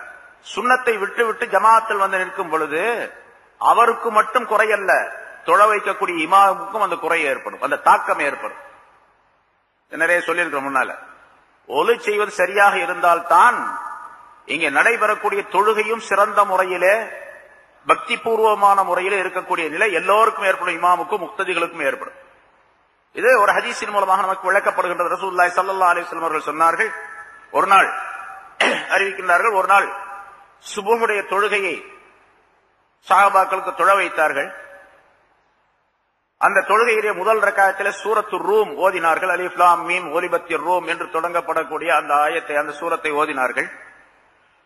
அதிலே ரசூலுல்லாஹி ஸல்லல்லாஹு அலைஹி வஸல்லம் அவர்களுக்கு திக்குதல் ஏற்பட்டு விட்டது, தடுமாற்றம் ஏற்பட்டு விட்டது. தொழுது முடித்த உடனே ரசூலுல்லாஹி ஸல்லல்லாஹு அலைஹி வஸல்லம் சொன்னார்கள், மா பாலு அக்வாமின், சில மனிதர்களுக்கு என்ன கேடு வந்தது, சரியாக ஒலு செய்யாமல் நம்மோடு வந்து கலந்து கொண்டார்கள். நமக்கு பிசகுதல் தவறுதல் ஏற்பட்டதெல்லாம், தடுமாற்றம் ஏற்பட்டதெல்லாம் அவர்களின் காரணமாகத்தான் என்பதாக சொன்னார். ரசூலுல்லாஹி ஸல்லல்லாஹு அலைஹி வஸல்லம் அவர்களுக்கு தடுமாற்றம் ஏற்படக்கூடிய அவசியமே இல்லை. ஏன்னா அல்லாஹ் தஆலாவுடைய நேரடி பாதுகாப்பிலே ரசூலுல்லாஹி ஸல்லல்லாஹு அலைஹி வஸல்லம் இருந்து கொண்டிருக்கின்றார்கள். தவறு ஏற்படுவதற்கு வழியே கிடையாது. ஆனால் ஒரு தடவை தவறு ஏற்பட்டது, தடுமாற்றம் ஏற்பட்டது. அதுக்கு காரணத்தை சொல்லுகின்றார்கள், எனக்கு பின்னாலே தொழக்கூடிய ஒருவர் சரியாக ஒலு செய்யாமல் நின்று கொண்டிருக்கின்றார். ஒருவரோ இருவரோ அல்லது பலரோ மா பாலு அக்வாவின் பொதுப்படையாக சொல்லுகின்றார்கள். ஆனா அவர் யார் என்று அவருக்குத்தான் தெரியும், ரசூலுல்லாஹ்வுக்கும் தெரிஞ்சிருக்கலாம், அல்லாஹ் தஆலா சொல்லிக் கொடுத்தான். ஆனா அவரை மக்களுக்கு மத்தியில பகிரங்கப்படுத்தக்கூடாது என்பதற்காக ரசூலுல்லாஹி ஸல்லல்லாஹு அலைஹி வஸல்லம் அவர்கள் பொதுப்படையாக சொல்லுகின்றார்கள். எனவே ஒரு முக்ததியாக இருக்கக்கூடியவர், தொழ வரக்கூடியவர்கள் ஒலு சரியாக செய்யாமல் இருந்தால் அதன் காரணமாக அதனுடைய தாக்கம் இமாமுக்கும் ஏற்படுகின்றது. இமாமுக்கு மட்டுமல்ல, அவர் யார் பக்கத்தில் நிற்கிறார் அவருக்கும் வரும். அதனால தொழுகையில சஃபிலே இருக்கக்கூடியவர்கள் தனக்கு மட்டும் பக்தி ஏற்படக்கூடிய நிலையில் இருக்கக்கூடாது, அடுத்தவருக்கும் அந்த பக்தியை உருவாக்கக்கூடிய நிலையிலே அந்த சஃபை அமைத்துக் கொள்ள வேண்டும். அதே மாதிரி இன்னொரு விஷயம் நம்ம கவனிக்கணும், தொழக்கூடியவருக்கு குறுக்க போகக்கூடாது. கடுமையான குற்றம் அது. அது மக்காவில் போறாங்களா மதீனாவில் போறாங்களான்னு சட்டம் சொல்லக்கூடாது. ஏன்னா அவங்க தப்பு செய்யறாங்க அப்படிங்கறதுனால நம்ம தப்பு ரைட் அப்படின்னு சொல்ல முடியாது, அந்த தப்பு ரைட்னு சொல்ல முடியாது. குறுக்க போகக்கூடாது. குறுக்க போகக்கூடாது அப்படிங்கிறதுக்கு பல காரணங்கள் சொல்லப்படுது. ஒரு காரணம் என்னன்னு கேட்டா, குறுக்க போகும்போது தொழக்கூடியவருடைய கவனம் இந்த குறுக்கே போகக்கூடியவரின் மீது விழுது. அப்படி விழுவதின் காரணமாக அவருடைய தொழுகைக்கு இடையூறு ஏற்படுது. அதனால அது ஒரு காரணம், பல காரணங்களே இது ஒரு காரணம். அப்போ அசல் நோக்கம் என்னன்னு கேட்டா, தொழக்கூடிய மனிதருக்கு எந்த இடையூறையும் ஏற்படுது, அவருடைய தொழுகையை கெடுக்கக்கூடிய எந்த வேலையும் செய்யக்கூடாது இல்லையா? இதுல பல விஷயங்கள் இருக்குது. ஒருத்தர் பின்னால சப்புல தொழுகிறார், முன்னால ஒருத்தர் தொழுகிறார், அவர் வாலிபரா இருக்காருன்னு வச்சுங்க. அவர் ஒரு ஸ்லாக் ஷர்ட் போட்டு தொழுகிறார், அல்லது ஒரு பனியனை போட்டுக்கிட்டு தொழுகிறார். அந்த பனியன்ல பின்னால எல்லா செய்தியும் எழுதியிருக்குது. இப்ப நிறைய சட்டையெல்லாம் போட்டுக்கிறாங்கல்ல, நிறைய என்னென்னமோ எழுதியிருக்கும். பனியன் போட்டா முன்னால எழுதியிருக்கும், பின்னால எழுதியிருக்கும். அது மாதிரி எல்லா எழுத்துக்களும் பேப்பர்ல உள்ள எல்லா எழுத்து சட்டையில இருக்கும். அல்லது மனசை ஈர்க்கக்கூடிய கண்களுடைய பார்வையை கவரக்கூடிய அமைப்பிலே ஒரு சட்டையோ பனியனை போட்டுக்கிட்டு ஒருத்தன் தொழுகிறான் முன்னால. இப்ப தொழுகிறது அவருக்கு இடையூறா இருக்கும், பின்னால் நிற்கக்கூடியவருக்கு. ஏன்னா இந்த கவனம் அவர்கிட்ட அந்த கவனம் திசை திருப்பி விடப்படும். தொழுகை கெடுவதற்கு இந்த பனியன் போட்டுக்கிட்டு இருக்கான் பாருங்க, இந்த பையன் காரணமா இருக்கு. இவனும் குற்றவாளியாக ஆகும். யார் அந்த மாதிரி சட்டையோ பனியனோ அல்லது துணிகளோ அணிஞ்சிருக்காங்களோ அவங்க அதுக்கு காரணமாக ஆகும். அதே போல இன்னைக்கு நம்ம பாக்குறோம், இப்ப நிறைய பாக்குறோம், இந்த செல்போனை கொண்டு வர்றாங்க, முன்னால வச்சுக்கிறாங்க. அதுவும் சில பேரோட பாத்தீங்கன்னு சொன்னா அந்த சைலண்ட்ல வச்சுக்கிறாங்க, சத்தம் போடாத இது. அவர் தொழுதுட்டே இருக்கும்போது போன் வரும், போன் வரும்போது அது லைட் எரியும். சில பேர் நம்ம கட்சி கொண்டு வர்றோம், துண்டு கொண்டு வர்றோம், அதை போடுறோம், அது பழக்கத்துல உண்டு, தொடச்சுக்கிட்டு அது முன்னால போட்டுருப்போது. இப்ப செல்போனை வச்சுக்கிறாரு, ஸ்கூட்டர் சாவியை கொண்டாந்து வைக்கிறாரு, அப்புறம் வேற எது பொருளை வைக்கிறாரு. சில பேர் மோதிரத்தை கட்டி முன்னால வச்சுக்கிறாங்க, சில பேர் வாட்சி கட்டி முன்னால வச்சுக்கிறாங்க. எல்லாம் வச்சுக்கிட்டு தொழுகணும்னு எங்க இருக்குது? இப்படி தொழுதா என்ன ஆகும்? அவருடைய தொழுகைக்கு இடையூறு ஏற்படும், அடுத்தவருடைய தொழுகைக்கு இடையூறு ஏற்படும். கவனம் சிதறும், கண்டிப்பா சிதறும். இது எத்தனை தடவை சொன்னாலும் சரி அதை கேட்கறதே இல்லை. எனக்கு சொல்றத கேட்கறவங்க கம்மியானவங்க தானே. இப்போ இங்க இருக்கிறவங்க ஒரு 50 பேர் 100 பேர் கேட்கறீங்க, அவ்வளவுதான். 1000 பேர் 2000 பேர் 3000 பேர் தொழக்கூடிய இடத்துல தொழக்கூடிய நேரத்துல பாத்தீங்கன்னு சொன்னா அத்தனை பேரும் இந்த செல்போனை வச்சிருப்பாங்க. இதெல்லாம் தொழுகைக்கு இடையூறாக இருக்கக்கூடியது. ஆக தொழுகைக்கு இடையூறாக இருக்கக்கூடிய எந்த காரியத்தையும் எந்த முஸ்லிமான மனிதனும் செய்யக்கூடாது என்பதும் இந்த ஆயத்தின் மூலமாக விளக்கப்படுகின்றது. மஸ்ஜிதில் இரார் ஏன் கூடாது? அதை இடிச்சு தள்ளி ரசூலுல்லாஹி ஸல்லல்லாஹு அலைஹி வஸல்லம் சொன்னாங்க. இடிச்சு தள்ளப்பட்டது, அது கரிக்கப்பட்டது, நெருப்பிட்டு கரிக்கப்பட்டது. காரணம் என்ன? அதுல மக்களுக்கு பலவிதமான இடையூறுகள் இருக்கு. 4 காரணங்களே அல்லாஹ் தஆலா இங்கே சொன்னார். அதே மாதிரி மஸ்ஜித் குபாவில லமஸ்ஜிதுன் உஸ்ஸிஸ அலா தக்வா அன் தகூம ஃபீஹி, தக்வாவின் மீது அமைக்கப்பட்ட அந்த மஸ்ஜிதிலே தொழுவதற்கு ரொம்ப தகுதியானது என்று அல்லாஹ் தஆலா சொன்னார். அப்ப பழைய மஸ்ஜித், அது ஆரம்ப காலத்தில் கட்டப்பட்ட மஸ்ஜித், மின் அவ்வலி யௌமின் என்றுதான் சொல்ல, ஆரம்ப காலத்திலே கட்டப்பட்ட மஸ்ஜித். பொதுவாக புது மஸ்ஜிதை விட பழைய மஸ்ஜித் தக்வாவுக்கு உரியது என்பதையும் அல்லாஹ் தஆலா இதிலே தெரியப்படுத்து. இதெல்லாம் முஃபஸ்ஸிரீன்களுடைய கருத்து, இமாம்களுடைய கருத்து. பழைய மஸ்ஜித் எதுவாக இருக்கின்றதோ அந்த மஸ்ஜிதிலே தொழுவது பக்தியை தரக்கூடியது என்பதையும் அல்லாஹ் தஆலா சூசகமாக குறிப்பிடுகின்றார். நம்ம பார்க்கிறோம் பல இடங்கள்ல இப்ப அந்த பழைய மஸ்ஜிதெல்லாம் இடிச்சு போட்டு புதுசா மஸ்ஜித் கட்டுறாங்க. அது அத்தியாவசிய தேவை. பழைய மஸ்ஜித் ரொம்ப இடிஞ்சு போச்சு, அது இடிச்சு கீழே விழுந்துடுற மாதிரி இருக்குது, அதனால அதை இடிச்சிட்டு கட்ட வேண்டியது இருக்குது. அதே போல மக்கள் அதிகமாக வர்றாங்க, இடம் போதல, அதனால பெரிய மஸ்ஜிதாக விரிவாக கட்ட வேண்டியது இருக்குது அப்படின்னு சொன்னா அது வேற விஷயம். அது தொழுகைக்காக வேண்டி தேவைக்காக வேண்டி கட்டுறது. தேவை இல்லாத நிலையிலேயே சில ஊர்கள்ல மஸ்ஜிதை கட்டுறாங்க. எல்லா ஊர்லயும் மஸ்ஜிது கட்டுறாங்க, புதுசா நம்மளும் புதுசா கட்டுவோம் அப்படின்னு சொல்லிட்டு பழைய மஸ்ஜிதை இடிச்சிட்டு புதுசா கட்டுறாங்க. தஞ்சாவூர் ஜில்லால பாத்தீங்கன்னா பல இடங்கள்ல இந்த மாதிரி உள்ள மஸ்ஜிதுகள் இடிக்கப்பட்டு புதுசா கட்டி வச்சிருக்காங்க. அந்த பழைய மஸ்ஜித் அங்க இருக்கிறவங்களே சொல்றாங்க, வயசானவங்க சொல்றாங்க, தொழுகிறவங்க சொல்றாங்க, அந்த பழைய மஸ்ஜிதில தொழக்கூடிய பக்தி எங்களுக்கு இப்ப வர்றதே இல்லை அப்படின்னு சொல்லி. லமஸ்ஜிதுன் உஸ்ஸிஸ அலா தக்வா மின் அவ்வலி யௌமின் அன் தகூம ஃபீஹி அஹக்கு அன் தகூம ஃபீஹி என்ற இந்த ஆயத்தின் மூலமாக பழைய மஸ்ஜித் போதுமானதாக இருந்தால், வேறு மஸ்ஜித் தேவை இல்லை என்று இருந்தால் அந்த பழைய மஸ்ஜிதில் இருக்கிறது நல்லது. சரி, ஒரு இடத்துல ஒரு மஹல்லாவில் ஒரு பழைய மஸ்ஜித் இருக்குது, புது மஸ்ஜிதாக ஒன்னு கட்டி இருக்கிறாங்க. ரொம்ப அழகான செலவுக்கெல்லாம் போட்டு அதை போட்டு இதை போட்டு ரொம்ப அலங்காரமா கட்டிருக்காங்க, லைட்டு கெட்டெல்லாம் போட்டு ரொம்ப ஜோரா இருக்குது. பழைய மஸ்ஜித் கொஞ்சம் இருட்டா இருக்குது, கொஞ்சம் காத்து வராது, ஃபேன் எல்லாம் கம்மியா இருக்குது. இதுல போனா ஏசி போட்டிருக்கிறாங்க, நல்ல மஸ்ஜிதா இருக்குது. எந்த மஸ்ஜிதில தொழுகிறது சிறப்பு? பழைய மஸ்ஜிதில தொழுகிறது தான் சிறப்பு. சிரமங்கள் இருந்தாலும் அந்த மஸ்ஜிதில சொல்கிறது தான் சிறப்பு என்பதையும் அல்லாஹ் தஆலா இந்த ஆயத்தின் மூலமாக சொல்லி காட்டுகின்றார். அதே போன்று லமஸ்ஜிதுன் உஸ்ஸிஸ அலா தக்வா என்று சொன்னால் அந்த குபாவுடைய மஸ்ஜித் அல்லது மஸ்ஜிதே நபவி என்பது ரசூலுல்லாஹி ஸல்லல்லாஹு அலைஹி வஸல்லம் அவர்களும் சஹாபாக்களும் தொழுத மஸ்ஜித். அந்த மஸ்ஜிதை சிறப்பித்து அல்லாஹ் தஆலா சொல்லுகின்ற காரணத்தினால் ஒரு மஸ்ஜிதிலே தொழக்கூடிய மனிதர்கள் சாலிஹீன்களாக, முத்தகீன்களாக, நல்லடியார்களாக இருந்துவிட்டால் அது அந்த மஸ்ஜிதுக்கு மட்டுமல்ல, அந்த மஹல்லா மட்டுமல்ல, அந்த ஊருக்கே சிறப்பு, உலகத்திற்கே சிறப்பு. உலகம் முழுவதும் அந்த படிப்பினை பெற வேண்டும் என்பதற்காக வேண்டித்தான் இந்த ஆயத்தை அல்லாஹ் தஆலா இங்கே குர்ஆனில் நமக்கு பதிவு செய்து கொடுத்திருக்கின்றன.